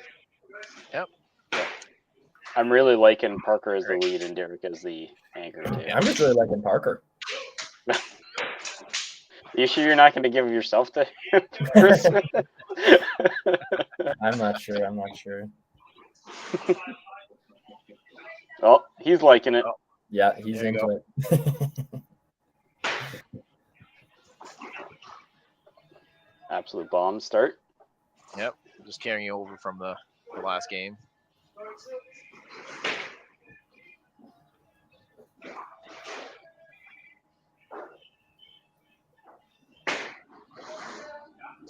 So mentally, let's say the trash man at 314.50, and that was low fall, but 314.50, and then all of a sudden you took 2 points and you had to play another game. Yeah. How are you feeling? Like, oh, we bowled really well. We got 2. Our team, if we ever bowl a 1450, I think we get ice cream after. Our manager told us he's buying everyone ice cream if we get a 1450. So I think at that point, it's more about that, you know? Yeah. Different motivators, but I genuinely believe that, like, yeah, you take your 2 points, you just remind yourself that, you know, you can't change anything and just keep moving forward. Like, there's no shame in a 1450 at all. Like, that's a great game. Yeah. And it doesn't look like it's phased them. Yeah. No, God, no. I mean, you have to tell yourself that if you throw 1400s over and over and over again, you're giving yourself a really good shot to win a lot of games. So Yeah.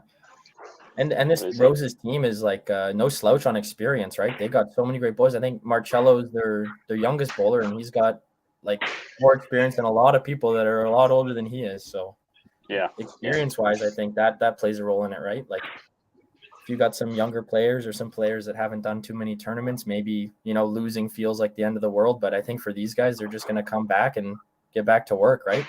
Mr. Business.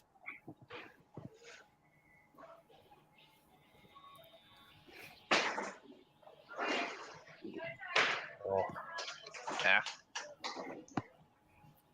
I think too what Stacy was saying about, you know, getting Christine and Cello in too is helpful for that as well. You know, get a little bit of a different energy. Everyone's still bowling hot, but now you've got, you know, something different to build on as well. Mm-hmm. Also, considering these are their first 2 games of the season, it's nice to get a little, maybe not all your players. Actually, yeah, but you know, as many playing as possible, get them excited, right? Nobody wants to sit on the bench. You're not feeling it. Like, the team environment's there, right? But as a person, as a player, let's be honest, we all want to throw balls. So yeah. I think too, something that I like about the Roses setup is when someone throws a mark and it goes to that black screen for a brief second, you can see a reflection of the entire team. Yes. And hanging out like. It looks like it's a good start to the season for them, right? Like 1450, build on some marks in the first frame here, and like you said, get everyone involved. Like, I think the energy plays a huge factor in how well your team's able to perform, especially when it comes down to, you know, crunch time 8, 9, 10. You need some marks, you need something going, and keeping everyone loose and making sure people aren't pressing as much. So yeah. Lots of comments based on that last game, just congratulating people, you know, for their finishes, etc. Derek throwing the turkey to clutch the game no matter what Brad did, and then of course Tyler's high game. We appreciate all those comments. And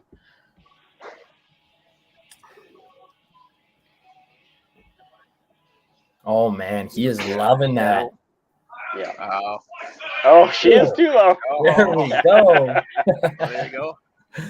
Got a rematch like last game here. Let's go. Man, this could be like the most heartbreaking day of all time. Yeah, last match was interesting. We were kind of like not a lot of comments coming in as they're playing because it was, number one, it was the fastest match of all time. But number two, it was kind of tense. You know, you're sitting there watching, you're too busy to type a little bit. Yeah, you're You're keeping your eyes on the actual game instead of on your keyboard there. Yeah, absolutely. Christine with the second best count possible.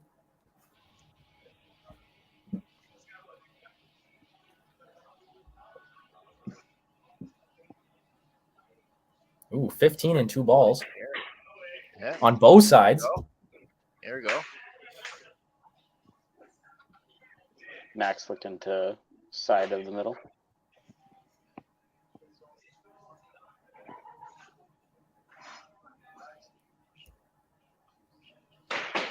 Oh, great shot from Daryl there too. Yeah. Google Finn didn't push through.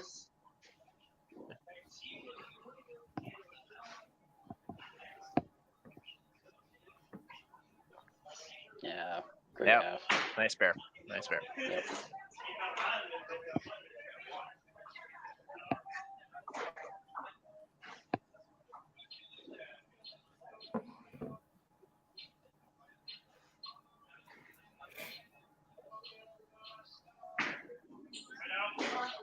Oh.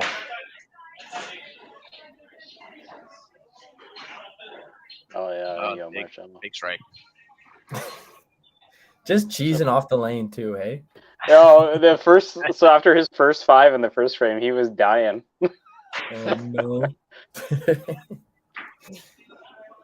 He was just laughing. Cello's such a funny guy. Good to meet him at the Open, and it was good. Yeah, great personality, good to hang around, especially at tournaments and stuff. Like, guy can lock in when he needs to lock in, but off the lanes or in between, has a little fun, keeps it loose. It's perfect, right? That's kind of everything you want when you're stuck bowling with someone for 8 games or 21 games or whatever it may be. So, yep. Another amazing frame from the Roses. Yep.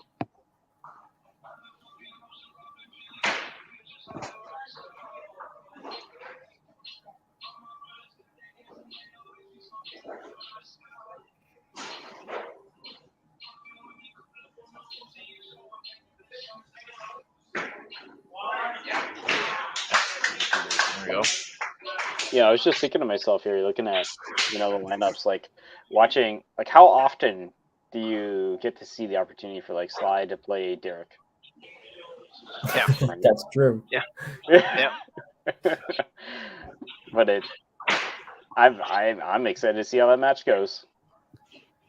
Most of these matchups are like, they're all pretty exciting. Like in general, like we got some younger bowlers on both sides too. So seeing how those guys are competing as well, right? Let's go lead bowlers. Yeah. Yeah. The turkey video, hey? Yep. The jamming turkey. Oh man.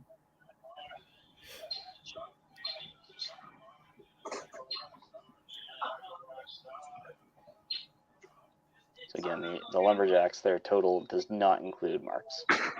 He walks that one off. She says that one's good. There you go. There's some really confident shots so far. Yeah.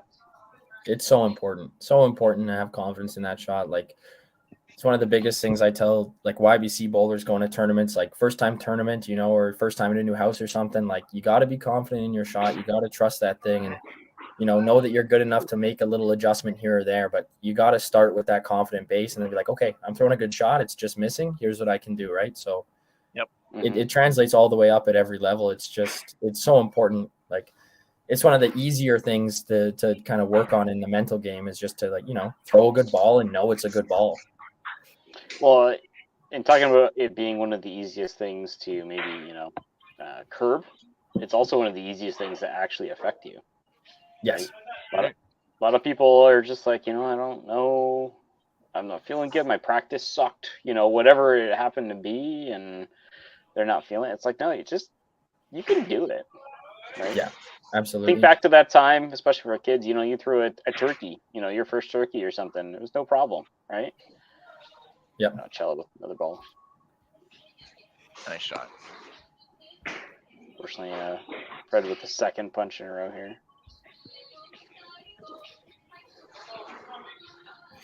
Everybody's got those moments where they've done it before. And you just have to do that again. Yeah, exactly. Yep. I think that's what the best thing I see with kids is when they actually do it the first time. And I'm like, now you have one of those memories. Yeah, exactly. Even the first strike is hilarious. Like, kids are so excited. Oh, yeah. Yeah.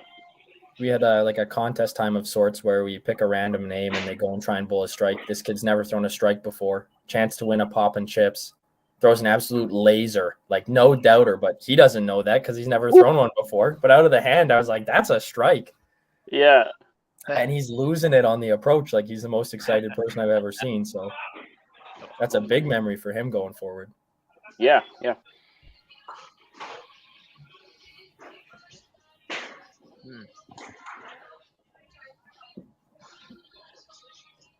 Couple open frames here.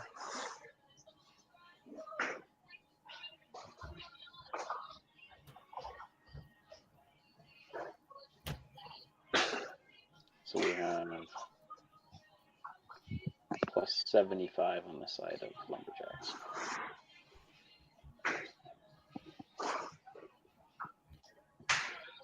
Looking at 314. 323. Yeah, definitely a little bit of an advantage on the Rosa side right now. Yeah, I mean, not much. It's just that double that Cello has that's really the differentiator there. Yeah, working on a double is always just a huge plus, right? Yeah. Just can transform your game in one ball after that. So. Wow. This says, got you, Parker. One up. Parker with the third best count you can get.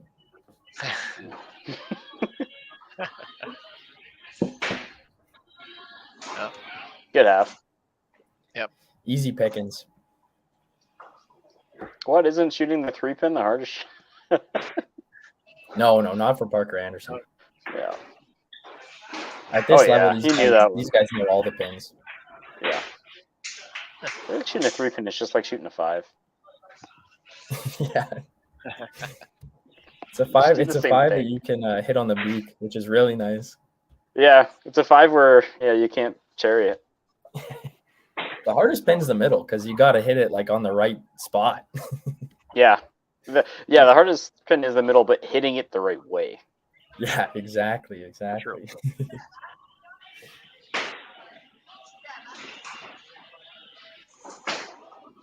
Oh no. Oh. Team Max though. Yeah. Another mark. Still building. I think it's in the comments somewhere. I'll pull it up for you. There we go.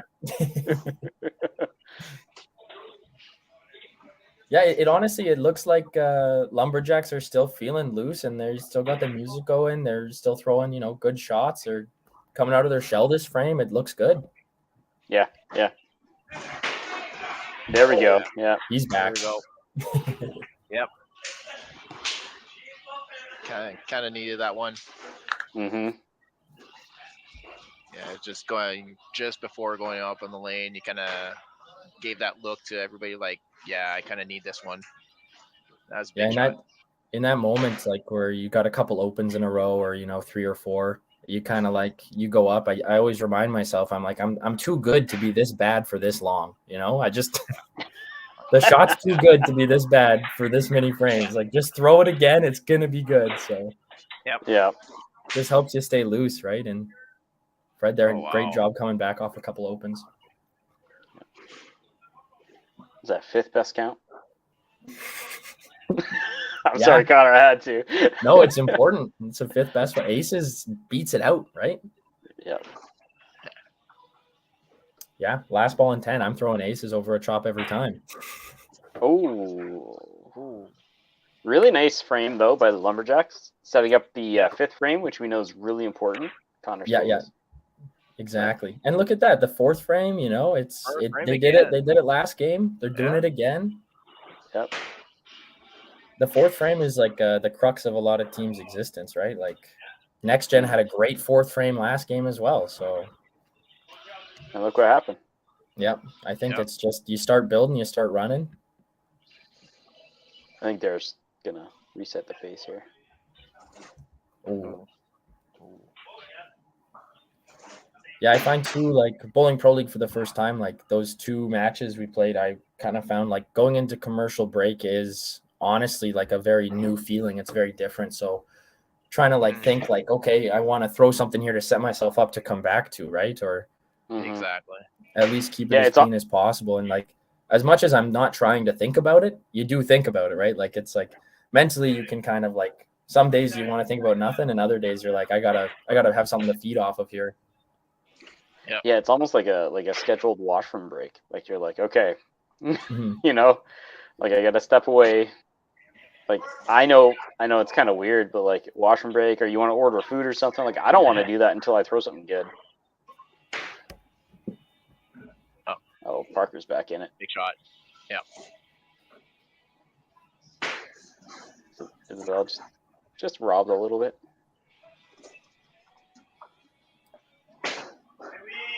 Yeah. But she's in there. Big half. Yep. The So corner really good, queen strikes game. again. Yeah, really good games for the leadoffs. Yeah. Well, anytime you're sitting 163 and 4. Yeah. Yeah.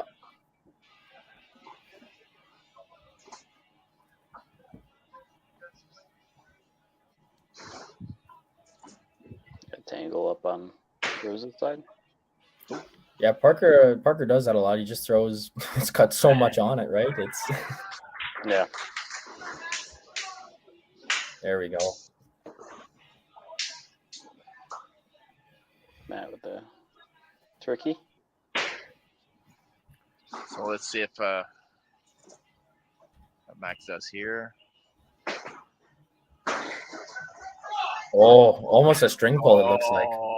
Yeah, I think that pin in the back didn't go as far like left in the background than he wanted to. Yeah, it might have hit the ball or something. Oh yeah. That was a great shot. Nice and thick, they spread nicely. You had a chance at a strike. That's what else can you do? I was gonna say if I threw that ball, I'd be okay with it, right? So. Oh yeah, exactly. It's just like innately, once you start bowling, you become so greedy. Like I feel like I throw a ball on a spare and I know that it's not my best shot, but I'm just a little goblin. I'm like, please, all of them. I didn't even hit the middle. It's like a left 5, and I was like, man, I should have been a strike. Man, it should have just came barreling out of the corner and just knocked them all down. Yeah, living in fantasy land is great. Oh, Cello. He's back. Yep. There, look at that, though. Look at the team coming out right to him. Yep. Both teams are... why do I talk? I screwed Derek on the last one. Oh, no. So jam coming in. Okay. Some side practice. Oh, yeah. Oh. Wow. Roses are setting up that commercial break for sure. Yeah. They did their 4th frame and the 5th frame, which, still a viable strategy, but I like what Christine did in the 4th frame, actually, on the Roses side. She went left, miss 2, which is a guaranteed strike in 5, which I think is probably the best possible way to set yourself up for the commercial break.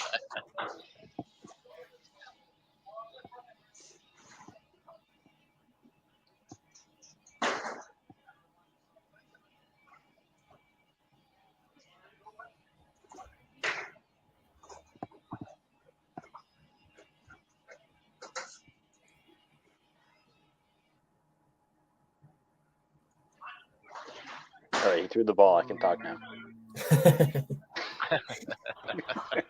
You're free.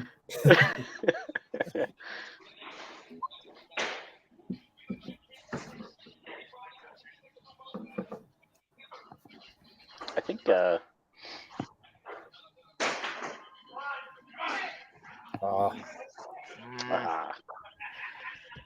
that's like the worst feeling.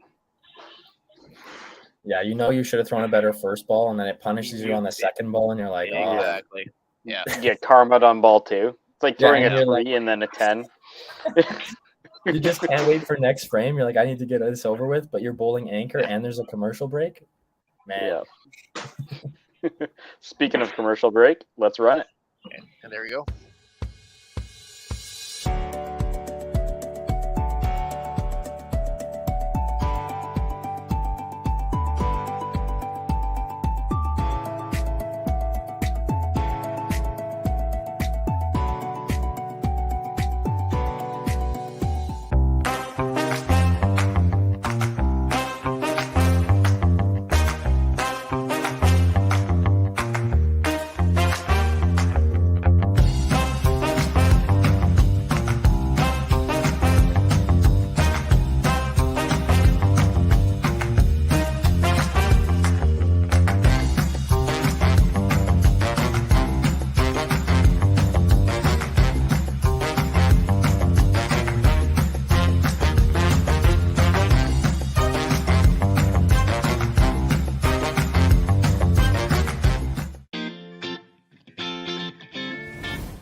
Cargill is proud to be supporting a truly Canadian sport like 5-pin bowling.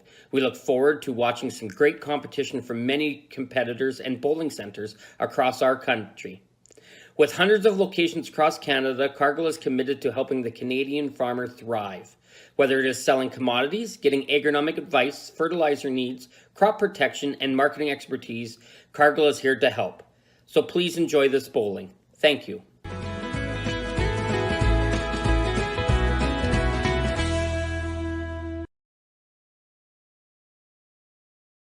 When you come to the Canadian Brewhouse, you'll feel right at home. We work hard to make our house your house. With an affordable menu of appetizers, entrees, desserts, beverages, and killer deals on daily specials. At our house, you never miss a play. As sports lovers, we've ensured each location includes over 50 TVs and our signature Jumbotron. The Canadian Brewhouse is the place people want to be.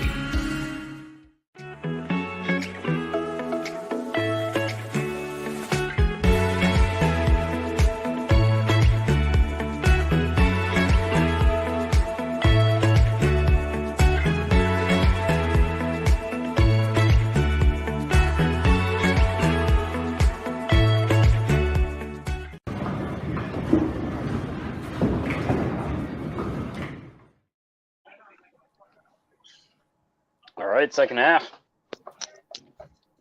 of the last match of the day. Let's go. Let's finish hot. Yeah, Toppler set themselves up well in 5, like we mentioned. So they're going to look to build on that. And Lumberjacks have been throwing good shots all day. So So this is going to be a fun second half for sure. Mm-hmm. Now we do have a bit of a total lead going into the 6th frame. Yeah, so 75, so barely, but it was there. Yeah. Obviously, marks are stacking up, but uncharacteristic. I prefer to miss the middle twice.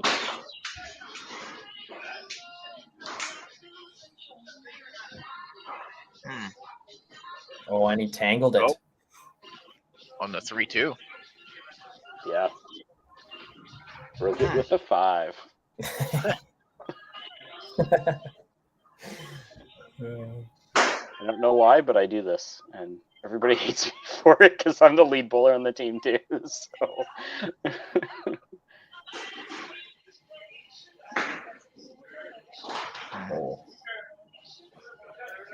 Matt's been solid all day in that 2 position. I know Daryl Bradley was commenting on that earlier, saying that he likes it for him, but Mm-hmm. Yeah, I think he's found a spot where he's comfortable and he's throwing a really good shot. Like moving forward here, it's going to be interesting to see how he closes this one out.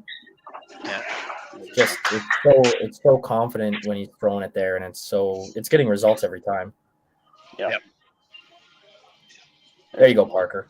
There you go. Yeah, that's a Goldilocks frame right there. He threw the first ball, it was a little too hot, took a 5. Next ball, a little too cold, and then that last ball was just right. So he's locked in for 7 now for sure.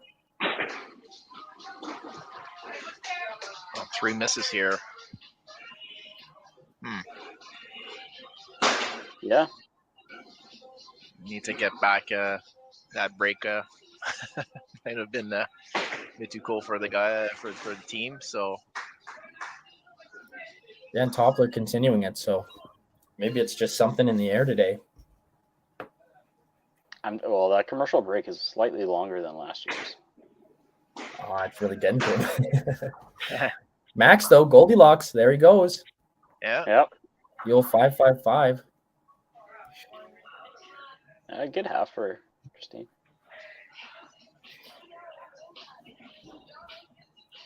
Yeah, it's just always nice to have something to build on. So whether that's like a strike, which is perfect, a spare, or even if you just have a frame where, you clean up your wood and you're feeling confident in that last ball that hits the middle, like that, it's something to go with, right? So. Yep. Yeah. Yeah, this frame 6 sucks. It is not like the 4th frame.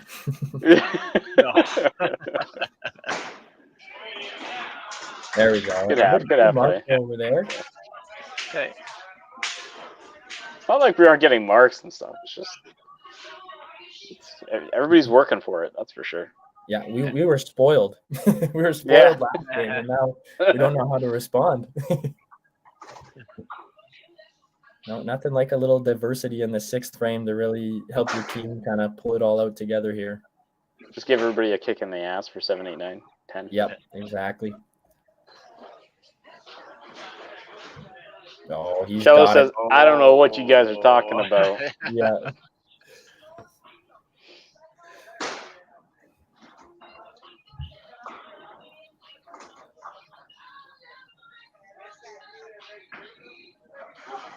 Oh, wow. Yeah, now this ball's big for Sly because, like I said, if you get these pins here, you feel a lot better than if you don't. So good to build on. Oh, like Derek just powered through that. Yeah, interesting on the Toppler side there with Cello throwing that strike. It's interesting when you kind of have like 1 or 2 bowlers going, and like they're next to each other in the lineup. Like if Cello throws a double, and then that kind of helps Derek kind of loosen up too, right? After the first 3 bowlers had, not the ideal frame, but yeah. Kind of puts the team back on track essentially. Yeah, absolutely. So I think that strike by Cello in 6 is huge, right? Like not only is it now giving them a double to count on, but just momentum wise and helping everyone stay loose. And there we go. She has been throwing so well today.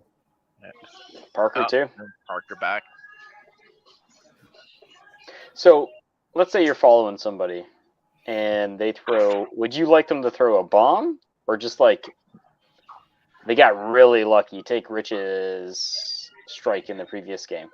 Like that really gets you hyped. Which one would get you hyped more? I think for me personally, I always love the gross breaks. I like it when it's goofy. I like it when there's a string pull. I don't care. Like if you throw aces and then you throw a 4 and you spare it, like that's insane. Like you're ready to go, yeah. I would take a gross spare over a no doubter. Like obviously if someone's on a run, it's a little different. Like if someone's like, they just threw 5 in a row, like that's huge energy. But I think I'm with you there, Yeah, it's just fun. It's just exciting, right? Like that's what makes 5-pin, right? Like if I wanted to follow someone that throws a bomb every time, I'd probably go bull 10-pin. Like it's exciting. It's like, yeah, the pins are flying everywhere. That's great, but I don't get to see a gross little string pull and like a little 3-pin roll over and crush a 2. Yeah, I can't watch 10 for this reason. I like listening to 10-pin though. Yeah, fair enough. Sounds super cool. Yeah. Just copy and paste that game verbally to your 5-pin game. You're good to go. Yeah. I don't know. There's something about, throwing two-handed, spinning the ball, and like I really like the speed of the balls in 5-pin, the way that the pins just break and. Yeah, I think that like having the deflection be a little bit tougher and have like different nuance. Like at the end of the day, they're honestly very different. Like very different games, very different. Like so they're both challenging, but it's like obviously there's some bias. But 5-pin, like a lot of people historically have said, 5-pin's it's just harder, right? It's a bigger challenge. It's tougher to do, but I think 10-pin's the same toughness mentally, right? Like it's still, you got to do the same thing every time. You got to mentally be prepared to throw different shots, change your line, like so. Yep. The fundamentals, like the mental states of the two games are pretty much the same, but the way you play it and the way things work, it's not close. Yeah, and it's really interesting, even just looking at sports in general. Like you zoom out, you look at guys that have been freak athletes that, play pro football, play pro baseball, right? Like you're always like, oh, baseball's way harder because like hitting a baseball is hard, but it's like football's physically taxing. Like they're just two completely different things. Yeah. But like if you're an athlete and you're a competitor, you're gonna be good in everything. And I think like credit to all these bowlers that are in the pro league. Like there's not a single one that isn't a competitor, right? Like they're all at that level where they're here to throw the strike and they want that, and they're here for their team and they're here for all that. So I think that's something that is universal in pretty much everything you do, really.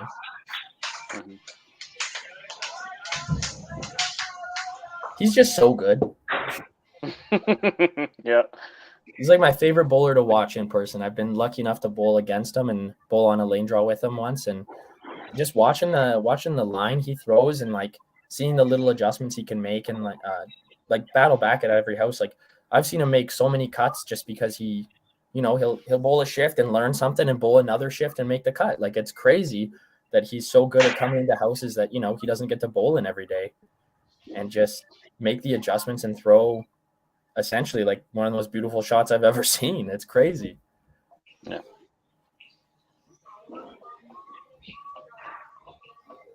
A little bit of a tangle on. I didn't know that Parker threw a ball on Lumberjacks side.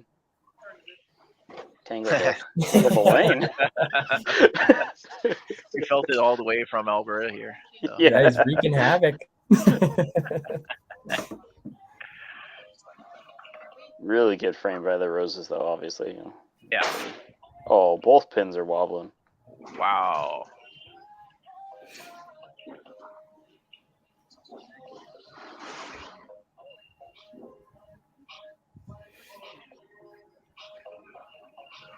Some good clean. Parker's got one. Yeah, Parker's got one of those grindy games. Yep. Absolutely. Especially when you start off hot like that, and you're like, "Oh, I gotta work for it."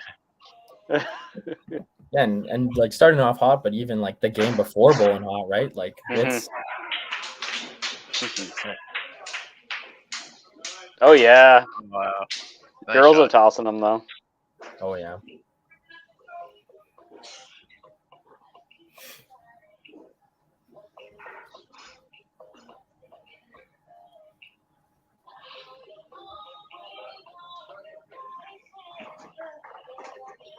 Some nice background music, soothing. Oh. Daryl. Oh, there's a second double there. Oh. I feel like Matt was just really behind on his follow through. It's a big quick for sure. Yeah.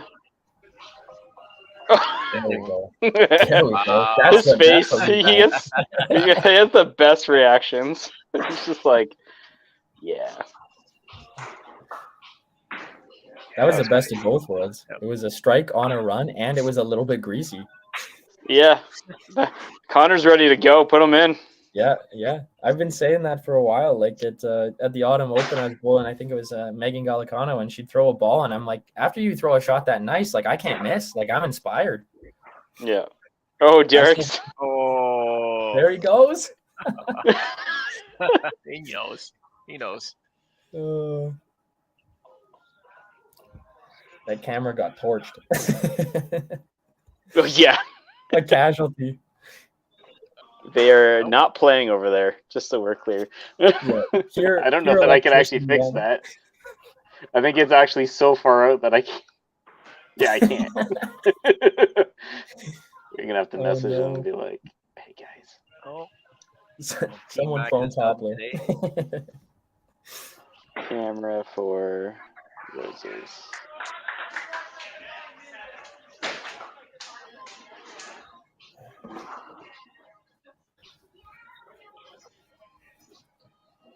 Yeah, 2 big frames there for the roses, and Yeah. When you see those 4 doubles there. Wow. Yeah. Lumberjacks still plucking away though, Still there. throwing marks and stuff to build on. So really important stuff there. I'm just trying to get them to realize the camera.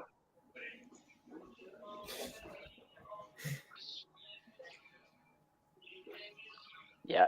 There we go. Perfect. There we go. All right. Perfect. I We got think, Chantal going in for Max. Yep. Finish the game up.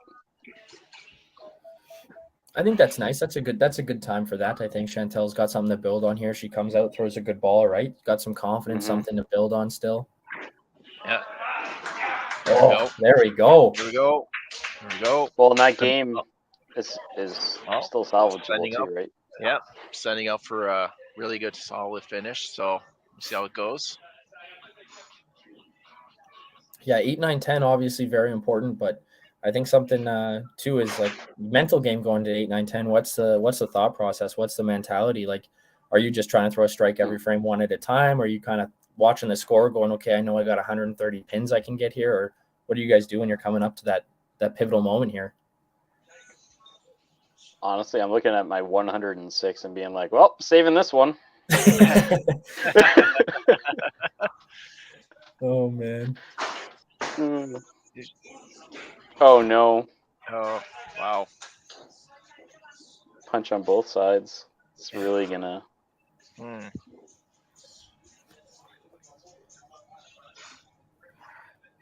Yeah, now as the second bowler coming in after that, I'm kind of thinking like, okay, like they got some pins, they got some points. Now I got to kind of come up and fill the role, right? Like this is why you bowl second. You're the next in command here. Actually, I guess Isabel's going to just claim it here. If she... Oh, there it is. Shot. It's exactly what we want there. Yep.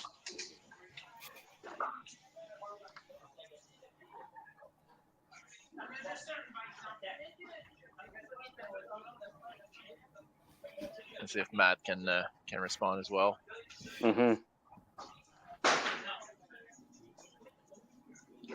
Oh yeah. Oh, no. Great shot.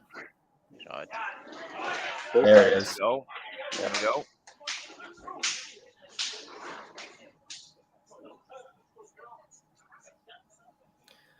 Toppler's second match in the division, and Lumberjacks are pretty deep in their season already. So yeah. Interesting to see like energy and, how a team plays off each other. Like Lumberjacks, obviously they made some adjustments. They said they wanted more music. They wanted more of an ambiance kind of thing. And it's helped them a lot, which is awesome. But yeah, Toppler coming out and just liking the energy immediately. It looks like in their first 2 matches. Yeah. Toppler came to play today. Yeah. Yeah. And that's a team that's like, they're around each other quite a bit. They're bowling out of a house that they've bowled out of a lot. I think that plays into it too, where I'm not too sure how it is on the Quebec side of things, but. Yeah, they play, honestly, in Gatineau, there's just a few bowling centers still left. So they play together, pretty much the whole year as well. A few bowling centers. So, they're very, very familiar. Yeah, that's really helpful. Like we talked about Next Gen as well, coming up bowling YBC together and stuff like that. Like that familiarity and kind of knowing who you're bowling with and having the ability to kind of trust your teammate and know that like they got your back kind of thing is big in this league, I think. So I think a lot of the teams that are going to see a lot of success are teams that have some history together or coming out and practicing together and bowling leagues together maybe. So Well, I mean, look at, through Christine. If you want to think about it this way, Christine leading the pack here, 3 turkeys and a Yahtzee on the bottom 4 for Toppler. Yep. And she's been walking them off. Oh, yeah. There he is.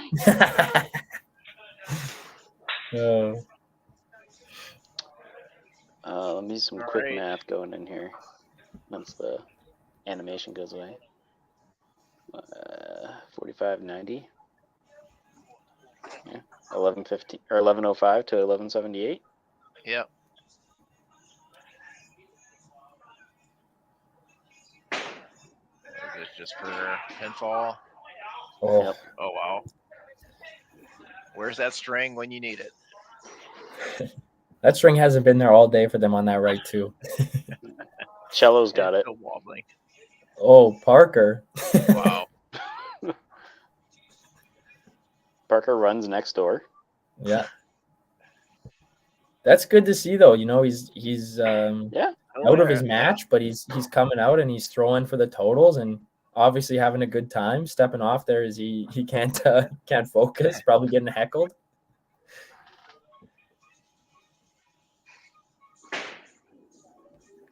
Oh man.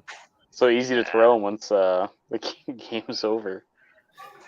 Yeah, I bet Rich Weber's right there behind the lanes talking to him too, just telling him like, where was that 2 frames ago? Yeah. Yeah. Telling him he owes Christine a steak dinner for leading the team or something. But yeah, obviously a great finish, right? Turkey and 10. Yep. Can't do better than that.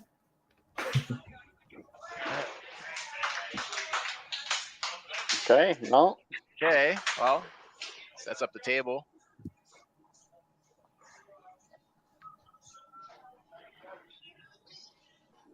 Oh. Yeah, she was walking off the strikes, but she was trying to run away from that one, I think. Yeah, that wasn't a confident walk off. That was a I don't want to see Sly what Cooper happens trying to next. steal type thing.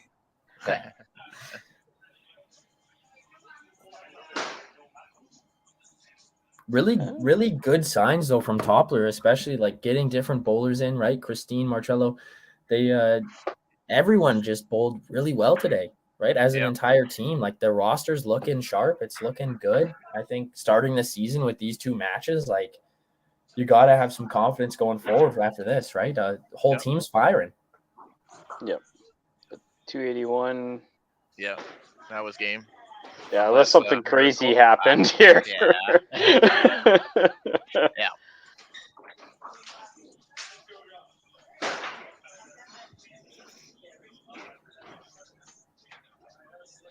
Daryl's been tossing in the second half here. Oh. A little bit of a power chop. Yeah, it looked like a pretty good ball. So 261 max.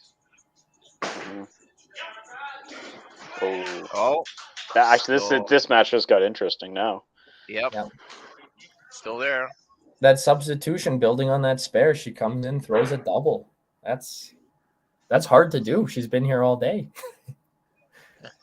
It's going to be a tie with the turkey.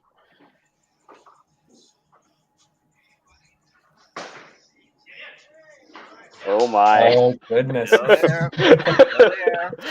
the 10th for the tie? Why not? Hey, why not? Yeah. Great way to end the day. Oh. Oh, jeez. Cello's got that though, right? Yeah. Oh no. That would have been something else. Yeah, get subbed in just to bang out 9-10. Yeah. To tie. Yeah. Well, Already sorry, I mean to incredible, throw the. Yeah. Great game. Yeah, great game. I know he's upset. I mean, anybody's gonna be upset finishing the 319 after punching the 10th. Yeah. You think it's going to be an absolute monster, and then it's just a baby monster. Yeah. A little baby 3. Yeah. Anything over 200, man, that's a good game. I don't know if you're going to get a position on team with anything over 200. Oh man.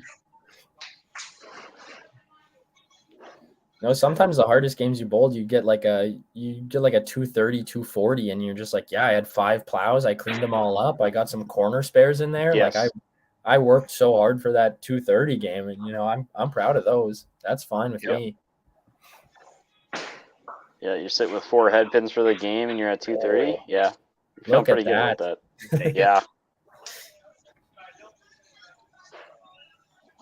This is where it's getting spicy.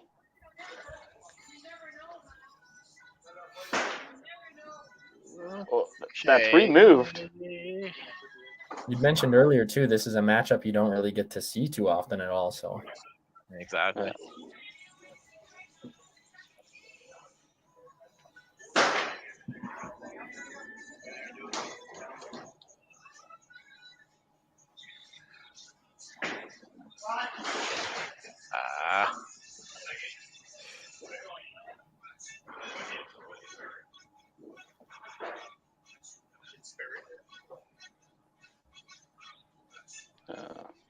Yeah. That's pretty much game there. Yep. 264, right? Yep.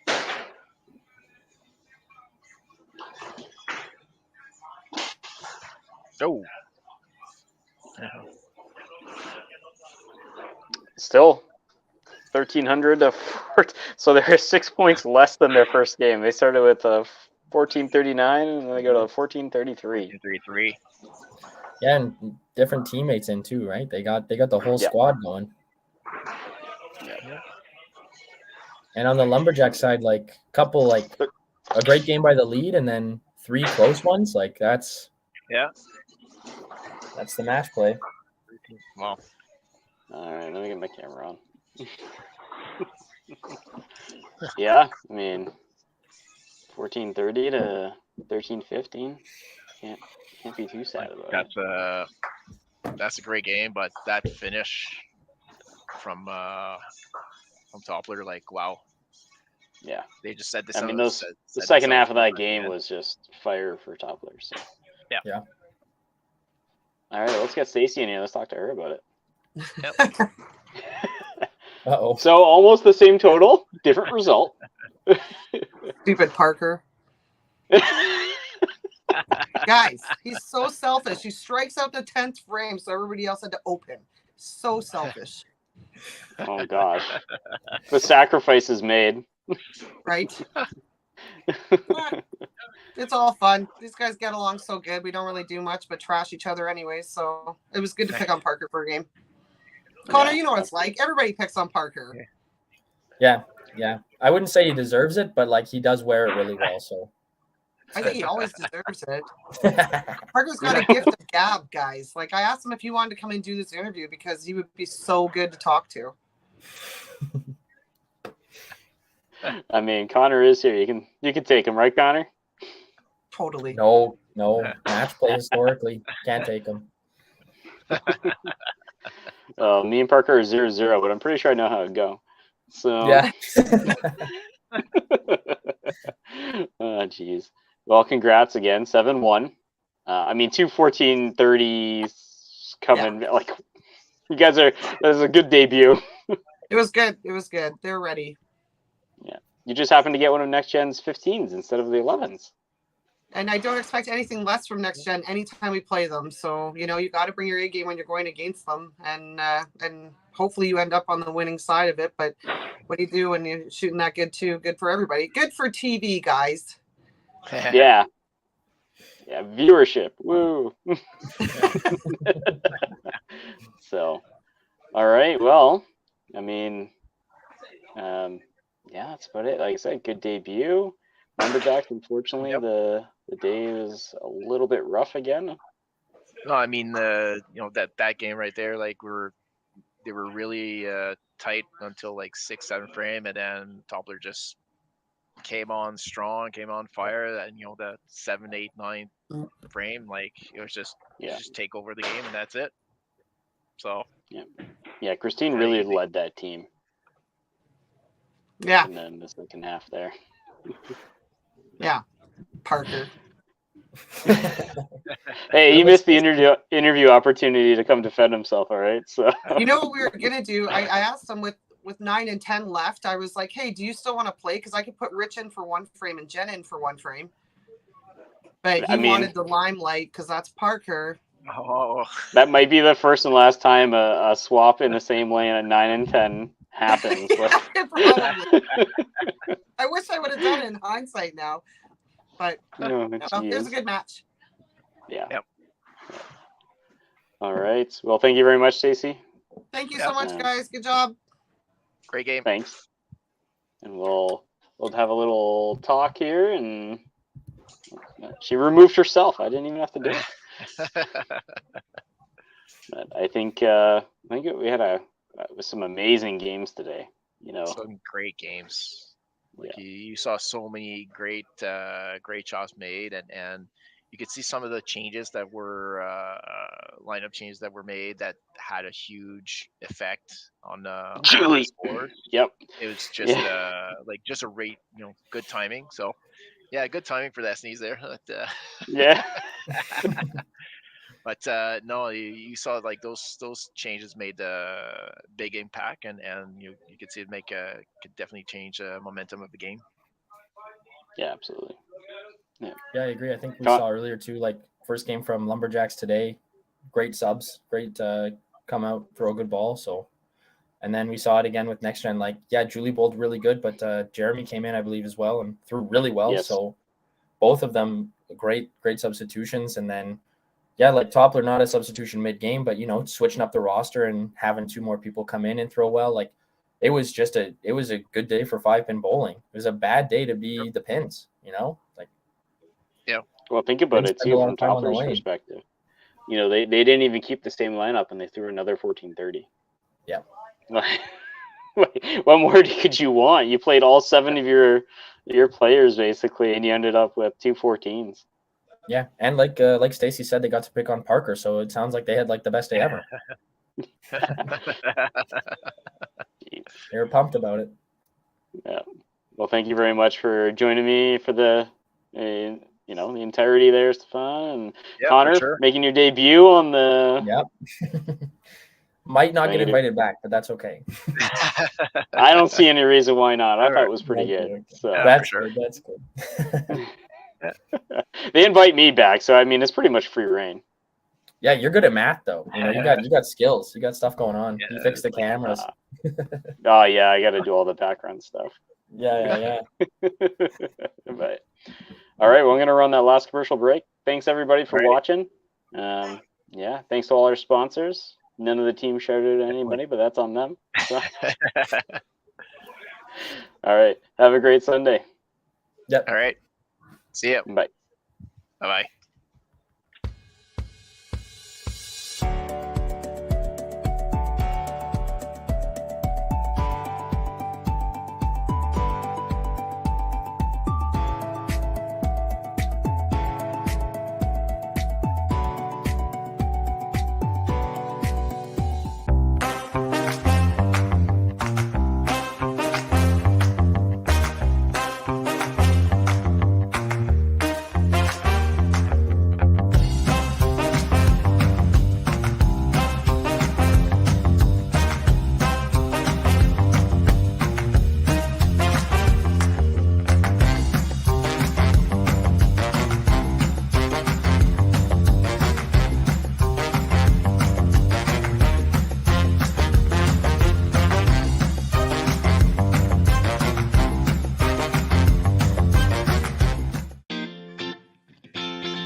Cargill is proud to be supporting a truly Canadian sport like 5-pin bowling.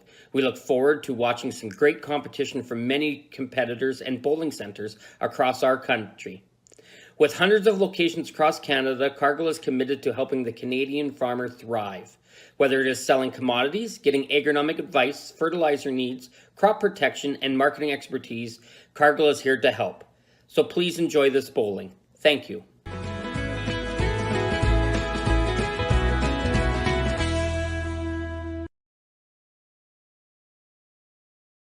When you come to the Canadian Brewhouse, you'll feel right at home. We work hard to make our house your house. With an affordable menu of appetizers, entrees, desserts, beverages, and killer deals on daily specials. At our house, you never miss a play. As sports lovers, we've ensured each location includes over 50 TVs and our signature Jumbotron. The Canadian Brewhouse is the place people want to be.